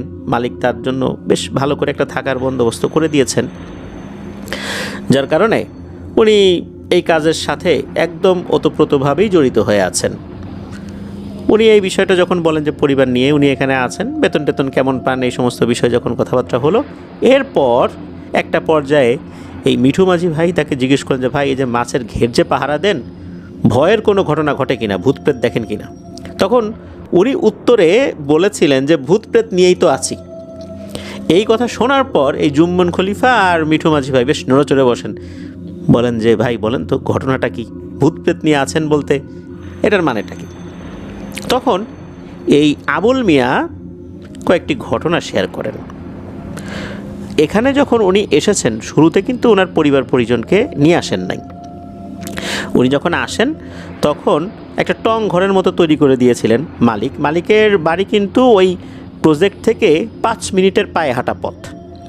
আর প্রজেক্টটা বেশ বড় জায়গা নিয়েই তৈরি করা হয়েছে। প্রজেক্টের পাশে আবার একটা ধানি জমি রয়েছে, বিস্তীর্ণ ধানি জমি। ওই জমিতে আবার পানি দেওয়ার জন্য মেশিন ঘর বা বোরিং ঘরও রয়েছে, সেটাও কিন্তু ওই যে ওনার যে থাকার জায়গা এটার কাছাকাছি আর কি। ওই মেশিন ঘর যেটা রয়েছে সেখানে যখন ওই স্যালো মেশিন স্টার্ট দেওয়া হয়, ওই পানি পড়ার শব্দ বা স্টার্ট দেওয়ার শব্দ সব কিছুই শুনতে পান, মোটামুটি বলা চলে যে একদম কাছাকাছি। উনি প্রথম দিকে যখন আসছেন আর কি, ওনার টং ঘরের মধ্যে শুয়ে আছেন এক রাতে, রাত আনুমানিক তখন 2-2:30 বাজে। হঠাৎ করে ওনার কানে একটা আওয়াজ ভেসে আসে, মনে হচ্ছে যে মাছ লাফালাফি করছে। সাধারণত এই ঘের জাল দিয়ে যখন মাছগুলো ধরা হয় তখন ভেতরে আটক মাছগুলো লাফালাফি করে, অনেক মাছ একসাথে লাফালাফি করে, যেহেতু মাছগুলো সব অনেকটা কাছাকাছি চলে আসে জালের মধ্যে আটক হয়ে। ওনার কাছে মনে হচ্ছিল এরকম শব্দ। উনি চিন্তা করলেন নিশ্চয়ই রাতের বেলা কেউ মাছ চুরি করতে এসেছে, তাড়াতাড়ি বের হতে হবে। মালিক কিন্তু ওনাকে বেশ বড় এবং শক্তিশালী অর্থাৎ পাওয়ারফুল একটা টর্চ লাইট দিয়েছিলেন, যেটার আলো অনেক দূর যেত এবং অনেক দূর পর্যন্ত গিয়েও ওই অনেক দূরের জিনিসও স্পষ্ট দেখা যেত। যেহেতু মাছের ঘের পাহারা দিতে হবে, শক্তিশালী লাইট ছাড়া তো আসলে পাহারা দেওয়া মুশকিল। উনি সেই লাইট নিয়ে বাইরে বের হয়েছেন। বাইরে বের হয়ে যখন পুকুরের কাছে গিয়েছেন, গিয়ে দেখেন কোথায় শব্দ, কোনো শব্দ নেই, একদম সব কিছু শুনশান নীরব, পানিও নড়াচড়া করছে না। এরপর উনি চিন্তা করলেন যে ভুল শুনলাম নাকি, মনে হয় ঘুমের ভিতরে ভুল শুনেছি। কারণ উনি চিন্তা করলেন যেহেতু রাতের বেলা চুরি মাছ হতেই পারে, অনেকে চুরি করতে পারে, এই চিন্তা তো তাদের মাথায় থাকে যে কেউ চুরি করতে আসলো কি না। ওই কারণেই হয়তো বা স্বপ্নের মধ্যে এরকম কিছু দেখেছেন, শুনেছেন, এটাই মনে করেই উনি ঘর থেকে বের হয়েছেন। এরপর উনি আবার শুয়ে পড়েছেন, তখনও কিন্তু ঘুম আসে নাই। হঠাৎ করে আবারও একই শব্দ। এরপর উনি আবার টর্চ লাইট নিয়ে বের হয়েছেন। বের হয়ে দেখেন না তো কিছুই নাই। উনি টর্চ লাইট আশেপাশে মারছেন, আলো ফেলছেন, কোথাও কিছু দেখা যায় না। আবার উনি ঘরে ঢুকে গেছেন। তৃতীয়বার একই শব্দ। এরপর উনি আবার বাইরে বের হয়েছেন, উনি চারদিকে টর্চ লাইট মারছেন, কিন্তু এইবারে একটা ব্যতিক্রম ব্যাপার রয়েছে। সেটা হচ্ছে উনি কাউকে দেখছেন না যে কারা এই কাজ করছে, তবে মনে হচ্ছে পুকুরের কিছু কিছু জায়গায় পানি নড়াচড়া করছে। মনে হচ্ছে ওখানে কেউ গোসল করলে যেভাবে পানি নড়বে ওরকমভাবে পানি নড়ছে, কিন্তু ওখানে যে কোনো মানুষ নাই এটাও বোঝা যাচ্ছে। উনি টর্চ লাইট ধরে দেখছেন যে ওখানে পানি নড়ছে, কিন্তু কে যে গোসল করছে এটা বোঝা যাচ্ছে না। অল্প কিছু সময়ের মধ্যেই সব কিছু একদম স্বাভাবিক হয়ে যায়। পানি যে কে নাড়াচ্ছিল এটাও উনি আর দেখতে পেলেন না। এবার ওনার ভীষণ রাগ হয়। উনি চিন্তা করলেন যে উনি পাহারা দিতে আসার পরে যে সমস্ত বখাটে ছেলেপেলে এখানে আড্ডা দিতে আসতো তাদেরকে তো উনি তাড়া করে ভাগিয়ে দিয়েছেন। নিশ্চয়ই এই দুষ্টু ছেলেপেলেগুলো রাতের বেলা এসে বিরক্ত করছে, যাতে করে তার ঘুমের ব্যাঘাত ঘটে। উনি তো এবার বেশ গালিগালাজ শুরু করে দিয়েছেন, মুখে যা আসে আর কি সেভাবেই উনি গালিগালাজ করছেন। এভাবে গালিগালাজ করে আবার ঘরে চলে আসছেন। এরপর আবার একটা শব্দ, মানে চতুর্থবার সেম শব্দ। এইবার তো উনি বেশ ক্ষিপ্ত হয়েই বের হয়েছেন। যখনই বের হয়েছেন তখন দেখেন এক ভয়ঙ্কর ব্যাপার। ওনার যে টং ঘর, এই টং ঘরের পাশেই একটা তাল গাছ আছে। উনি দেখেন ওই তাল গাছের একদম মাথার অংশ, যেটা তাল গাছের যে ডাল আছে ওই অংশটুকুতে হঠাৎ করে তাপ করে আগুন জ্বলে উঠেছে। কেউ যদি তাল গাছের মাথার উপর অনেক বেশি করে পেট্রোল ঢেলে দেয়, এরপর যদি ওখানে আগুন ধরিয়ে দেয় কেমন দেখা যাবে, ঠিক ওই রকম। ঠিক মাথার অংশটুকুতে দাউ দাউ করে আগুন জ্বলছে, আর আগুনের আলোয় চতুর্দিকে আলোকিত হয়ে উঠেছে। যখনই উনি এটা দেখেছেন উনি তো দৌড় দেওয়া শুরু করেছেন ওনার মালিকের বাড়ির দিকে। মালিকের বাড়ি তো কাছাকাছি ছিল, রাতের বেলা গিয়ে তাদেরকে ডেকে তুলেছেন। তখন মালিক আসে। মালিক যখন বাসা থেকে বের হয়ে ওই প্রজেক্টের দিকে হাঁটা শুরু করেছেন, উনি দূর থেকেই দেখছেন যে কই আগুন কোথায়, আগুন তো নাই। আগুন যদি এভাবে দাউ দাউ করে জ্বলেও এর ছিটে ফোটা তো একটু হলেও জ্বলবে, হয়তো এতক্ষণে নিভে গেছে কিন্তু একটু হলেও তো জ্বলবে, এরকম তো কোনো আলামতই দেখা যাচ্ছে না। মালিক ওই আবুল মিয়ার সাথে হাঁটতে হাঁটতে ওই তাল গাছের নিচে এসেছেন। নিচে আসার পর উনিও লাইট ধরছেন তাল গাছের দিকে, কই আগুনের তো কোনো চিহ্নই নাই। এখানে যে আগুন ধরেছে এমনটাও মনে হচ্ছে না। তাল গাছের সবগুলো পাতা অক্ষত রয়েছে, এমনকি তাল গাছের কয়েকটা শুকনো ডাল যেগুলো নিচে পড়ে যায় নাই, ঝুলেছিল, এগুলোও একদম অক্ষত। আগুন যদি লাগতোই তাহলে তো এগুলো তো পুড়ে যেত। কই কিছুই তো হয় নাই, কোনো আলামতই নাই। তখন আবুল মিয়া বুঝতে পারলেন আসলে বিষয়টা স্বাভাবিক না। তো এ পর্যন্ত এই অংশটুকু শেষ। এবার আসি পরের অংশে। আবুল মিয়া টংঘরের ভিতরে ঘুমিয়ে আছেন। হঠাৎ করে একটা আওয়াজ আসে, অদ্ভুত টাইপের একটা আওয়াজ। এই আওয়াজটা শোনার পর উনি বাইরে বের হয়েছেন যে এই আওয়াজটা কিসের। যেহেতু মাছের ঘের পাহারা দিতে হবে, তাকে তো সবসময় সতর্ক থাকতে হবে, সজাগ থাকতে হবে, অসতর্ক হলে চলবে না। উনি বাইরে বের হয়েছেন। বাইরে বের হওয়ার পর উনি খেয়াল করলেন ওনার এই মাছের প্রজেক্টের পাশেই যে বিশাল ধানি জমির প্রজেক্ট রয়েছে, সেখানে যে মেশিন ঘরটা অর্থাৎ বোরিং ঘরটা রয়েছে, ওই বোরিং ঘরে দাউ দাউ করে আগুন জ্বলছে। উনি মনে করলেন সর্বনাশ, এই ঘরে আগুন ধরে গেছে, নিশ্চয়ই এই ঘরে যেই বিদ্যুতের লাইন রয়েছে এখান থেকে আগুনের সূত্রপাত হয়েছে, আর এই আগুনে তো মেশিন পুড়ে যাবে। উনি কি করবেন বুঝতে না পেরে তাড়াতাড়ি করে ঘরের দিকে দৌড় শুরু করেছেন। উনি দেখছেন আগুন জ্বলছে, ওইটা দেখেই কিন্তু উনি দৌড়াচ্ছেন। দৌড়াতে দৌড়াতে ঘরের কাছে যখন গিয়েছেন তখন দেখেন কোনো আগুনই নেই। আরে আজব ব্যাপার, মুহূর্তের মধ্যে মনে হচ্ছে আগুন নিভে গেছে, একদম সব কিছু স্বাভাবিক। উনি তো একদমই অবাক, এ কি দেখছেন উনি। এরপর আবার ওনার ঘরে ফেরত চলে আসেন। এরপরে আর একটা ঘটনা, সেটা হচ্ছে যে উনি ঘরে শুয়ে আছেন, মানে আর এক দিনের ঘটনা। রাত আনুমানিক 1:30-2 বাজে, উনি শুয়ে আছেন। হঠাৎ করে মনে হলো ওই মেশিন ঘরে কে যেন মেশিন স্টার্ট দিল। ওই রাতে কিন্তু মেশিন স্টার্ট দেওয়ার কথা না। উনি কি মনে করে বাইরে বের হয়েছেন। বাইরে বের হওয়ার পর একটু এগিয়েছেন ওই মেশিন ঘরের দিকে। এরপর দেখেন যে মেশিন স্টার্ট দিলে যে পানি পড়বে, পানি তো পড়ছে না, অথচ মেশিন স্টার্ট দেওয়ার পর পানি যে বের হলো এই শব্দটা কিন্তু উনি শুনেছিলেন। পানি বের হলে এক ধরনের ছলাৎ ছলাৎ শব্দ হয়, এটাও কিন্তু ওনার ঘর থেকে পাওয়া যায়, এতটা কাছাকাছি আর কি। তবে ওই জায়গা উনি একটা রহস্যময় জিনিস দেখেন। উনি দেখেন বেশ লম্বা কালো একটা অবয়ব, এটা যে একটা মানুষের শেপ এটা বোঝা যাচ্ছে, তবে এটা কোনো স্বাভাবিক মানুষের শেপ না, বেশ লম্বা একটা অবয়ব। এটা ওই মেশিন ঘরের কাছে হাঁটাহাঁটি করছে। এটা উনি দেখলেন, উনি খেয়াল করলেন ওই অবয়বটাও তাকে দেখলো। এরপর উনি ঘরে চলে আসেন। এর কয়েকদিন পরের ঘটনা, বেশ অনেক রাত, তখন 3টা সাড়ে 3টার মতো বাজে আনুমানিক। উনি ওয়াশরুমে যাবেন, ওয়াশরুমটা বাইরে করা ছিল একটা বিশেষ জায়গায়। উনি যখন ওয়াশরুমে যাচ্ছেন উনি খেয়াল করছেন ওয়াশরুম থেকে বেশ কিছুটা দূরে একটা অবয়ব দাঁড়িয়ে আছে। মনে হলো ওই যে মেশিন ঘর বা বোরিং ঘরের পাশে যে অবয়বটাকে দেখেছিলেন, মনে হচ্ছে এটাই সেই অবয়বটা। তবে উনি ওয়াশরুমের ভিতরে ঢুকেছেন, ফ্রেশ হয়ে বাইরে বের হয়েছেন যখন, তখনও দেখেন ওই অবয়বটা ওখানেই দাঁড়ানো। উনি কিন্তু ওই অবয়বটার দিকে টর্চ লাইট ধরেন নাই এবং জিজ্ঞেসও করেন নাই, এই তুমি কে, কে এখানে, এগুলো কোনো প্রশ্নই করেন নাই। উনি ওনার মতো করে ঘরে চলে গেছেন।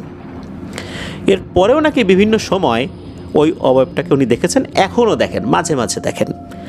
উনিও ওই অবয়বটাকে ঘাটাতে যান না যে কে তুমি, কেন আসছো, ওই টর্চ লাইট মেরেও বিরক্ত করতে চান না, উনি করেনও না। উনি জানেন যে এই অবয়বটা এখানে থাকে, একে বিরক্ত করা যাবে না।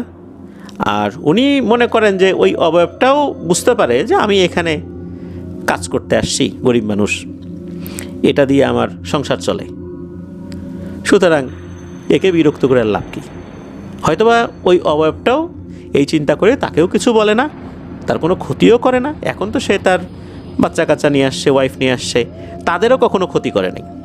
তবে এটাকে এই আবুল মিয়াই দেখেন, দেখলেও উনি ওনার মতো কাজ করেন, ওই অবয়বটা তার মতোই থাকে। তো এইভাবেই চলছে, এখন পর্যন্ত এইভাবেই চলছে, এমনটাই জানিয়েছেন ওই আবুল মিয়া। তো এটাই ছিল ঘটনা। ধন্যবাদ জানাচ্ছি মিঠু মাঝি ভাইকে, প্রবাস জীবন থেকে দেশে আসার পরেও আফরান দ্য হরর ওয়ার্ল্ডের কথা মনে করে আমাদেরকে ঘটনা পাঠানোর জন্য। আশা করছি আপনার কাছ থেকে আরও অনেক অনেক ঘটনা ইনশাল্লাহ আমরা পেতে থাকব। প্রিয় লিসেনার্স, চলুন চলে যাব আজকের হরর নাইটের 103তম আয়োজনের চতুর্থ এবং শেষ ঘটনায়।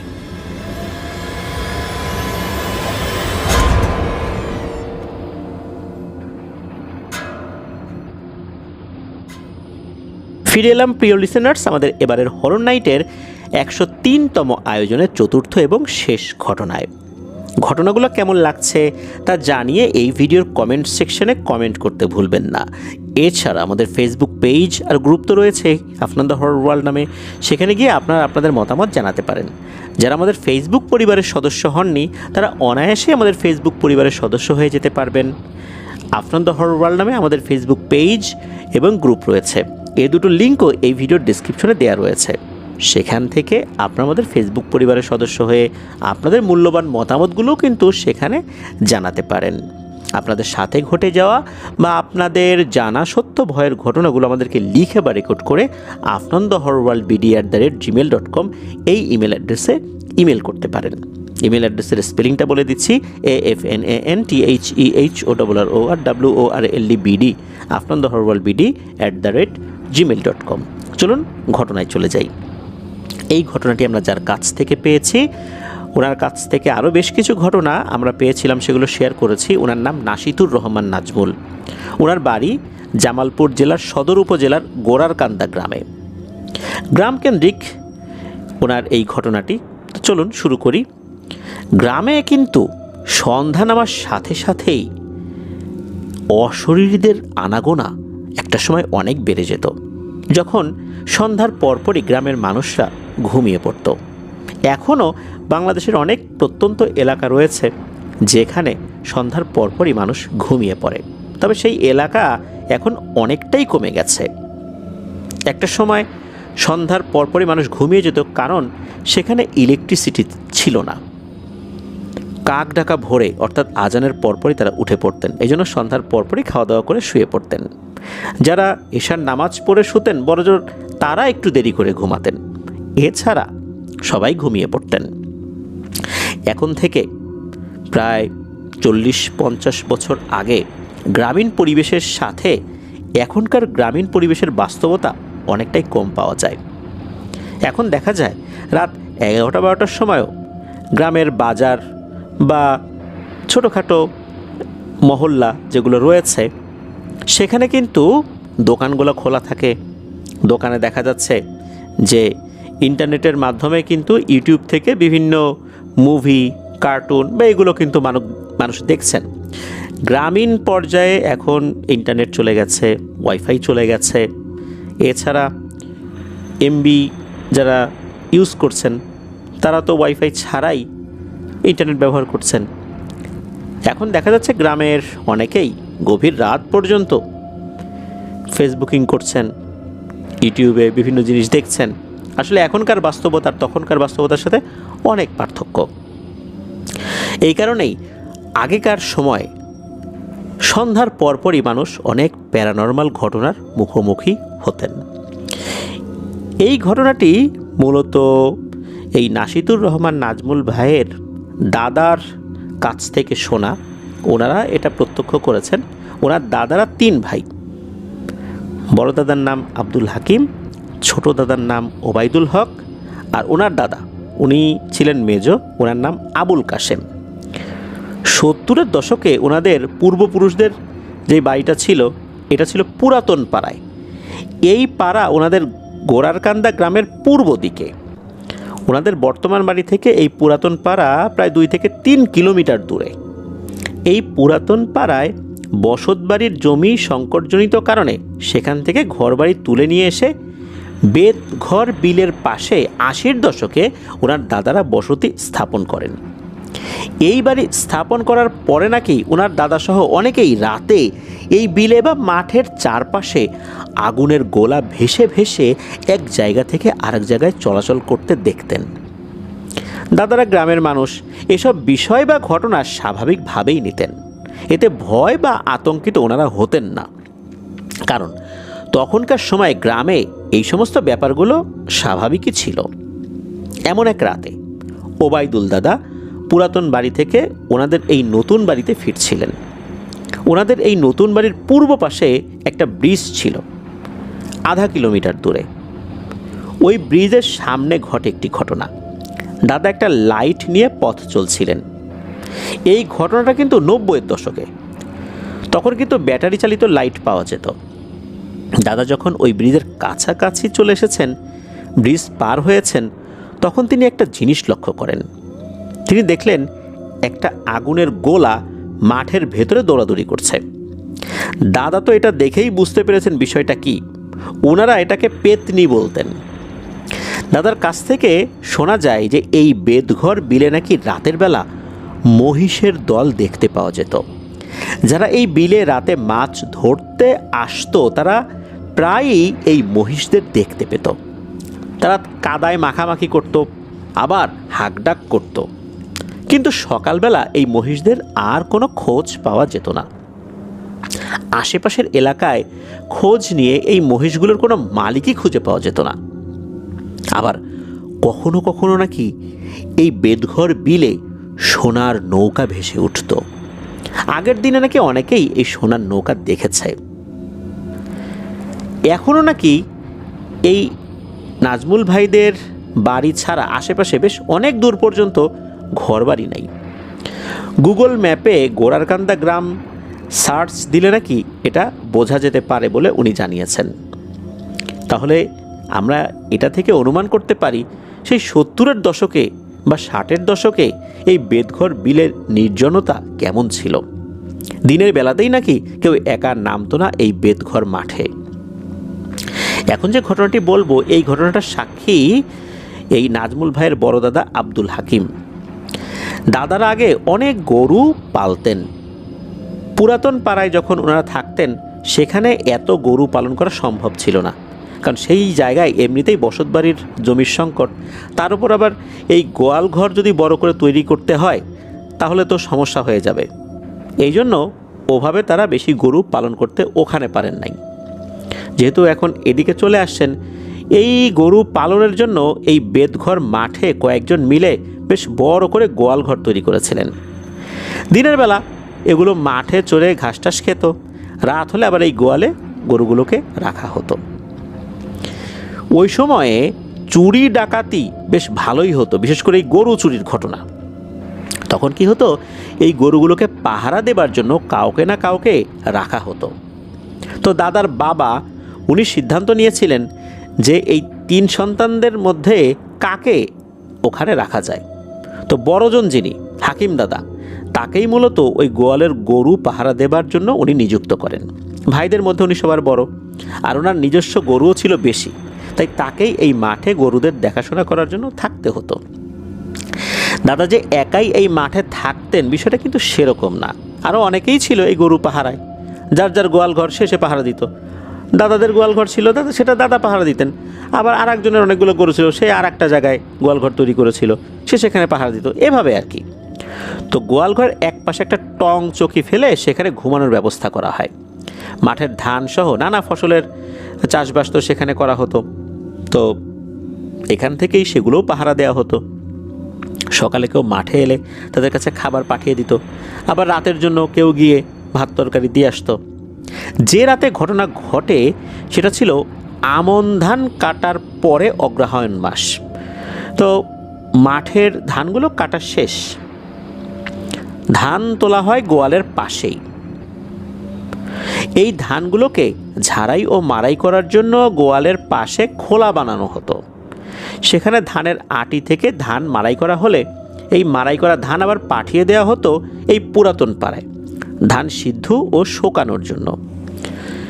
সেই রাত ছিল চাঁদনি রাত, আকাশে ছিল ঝলমলে চাঁদের আলো।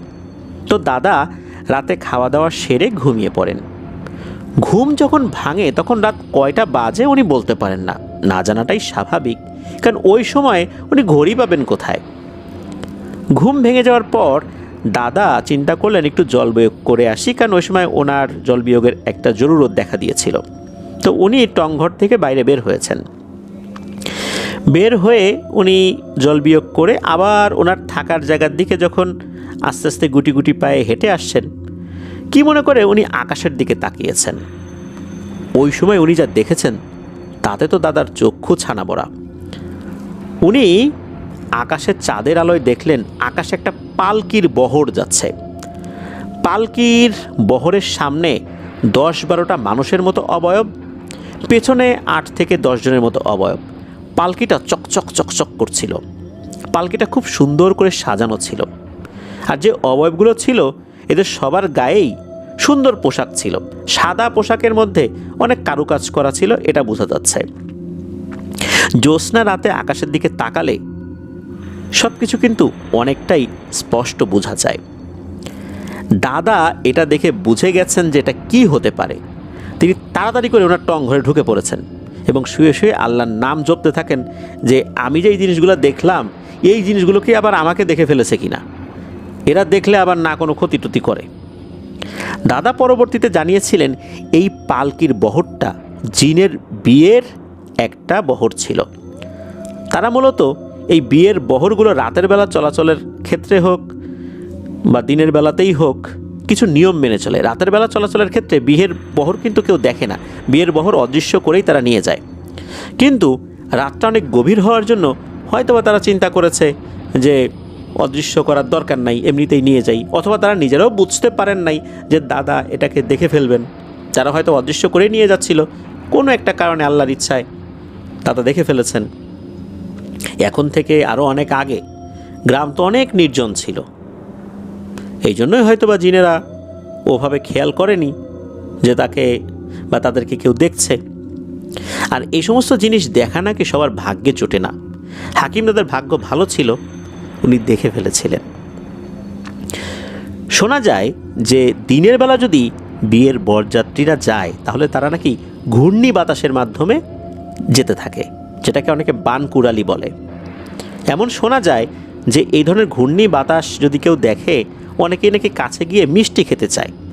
তখন নাকি জিনেরা মিষ্টি দিত, অনেকেই নাকি পেয়েছে। এমনকি আমি নিজেও শুনেছি যে কিছু লোক বলেছে, তাদেরকে আমি নিজেও দেখেছি, তারা বলেছেন যে তারা এরকম মিষ্টি খেয়েছেন। আবার সবসময় এই ধরনের বানকুড়ালি দেখে কোনো কিছু চাওয়া উচিত নয়। ওরা নাকি কোনো মৃতদেহ যখন বহন করে নিয়ে যায়, বিশেষ করে দিনের বেলাতে, তখনও নাকি তারা এইরকম বানকুড়ালি বা ঘূর্ণিবায়ুর মাধ্যমে নিয়ে যায়। তখন যদি ভুল করে কেউ চেয়ে ফেলে, তখন তারা খুব ক্ষিপ্ত হয়, অনেককে মেরেও ফেলে। তারপর বিভিন্ন ধরনের নোংরা জিনিস ছুঁড়ে মারে মানুষের দিকে। যেহেতু তারা শোকে কাতর, ওই অবস্থায় যদি তাদের কাছে মিষ্টি চাওয়া হয় তাহলে তারা রাগ করবে, এটাই তো স্বাভাবিক, তাই না?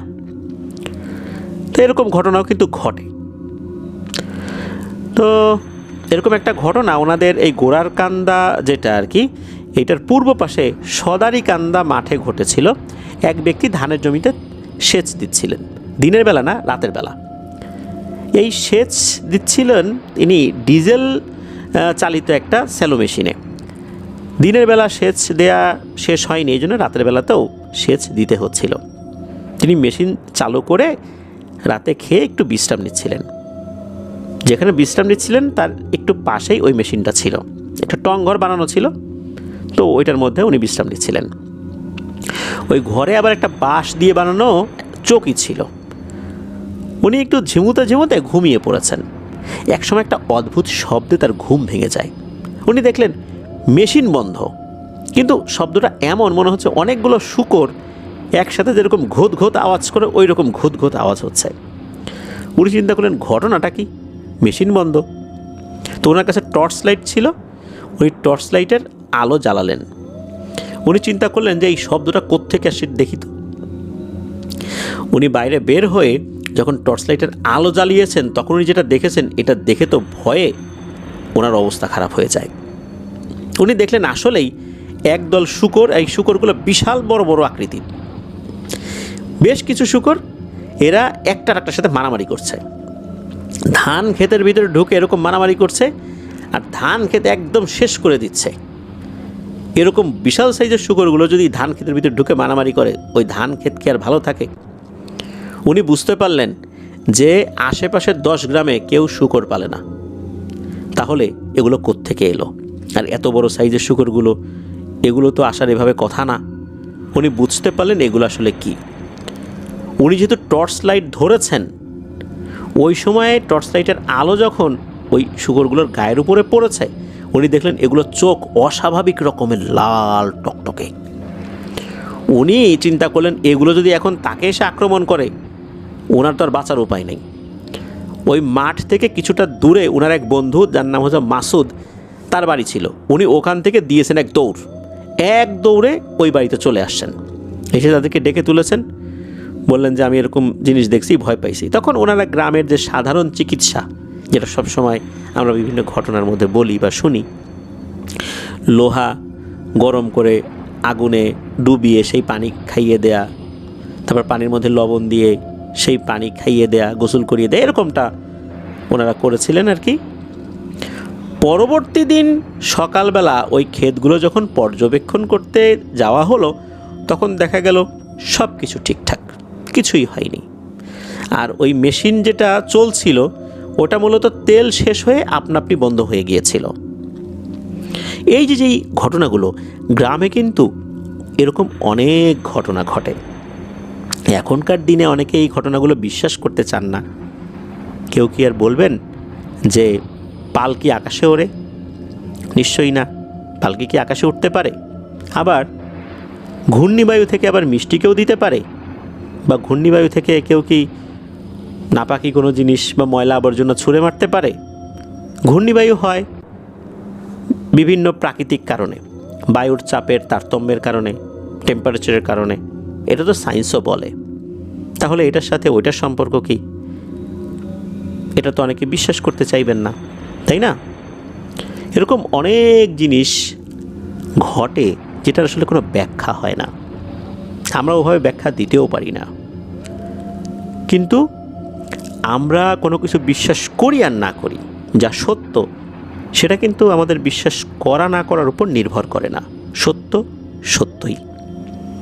বিজ্ঞান এখন অনেক কিছু আবিষ্কার করতে পারেনি, বা এখনও অনেক কিছুর বিষয়ে সিদ্ধান্তে আসতে পারেনি। গবেষণা করে যাচ্ছে, কিন্তু বিজ্ঞানের সিদ্ধান্তের উপরে আমরা কিন্তু সবসময় বিশ্বাস করি না।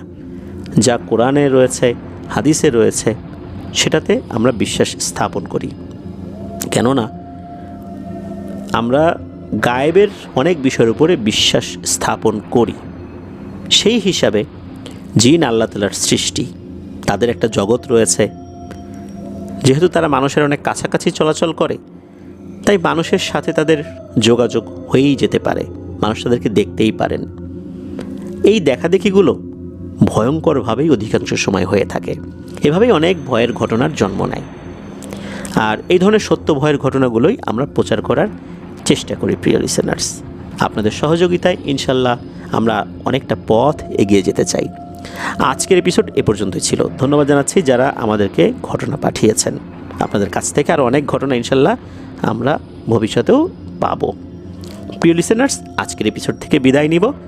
সবাই ভালো থাকবেন, সুস্থ থাকবেন, আমার জন্য দোয়া করবেন, আমার পরিবারের জন্য দোয়া করবেন, আপনাদের জন্য দোয়া রইল, আপনাদের পরিবারের প্রত্যেকের জন্য দোয়া রইল।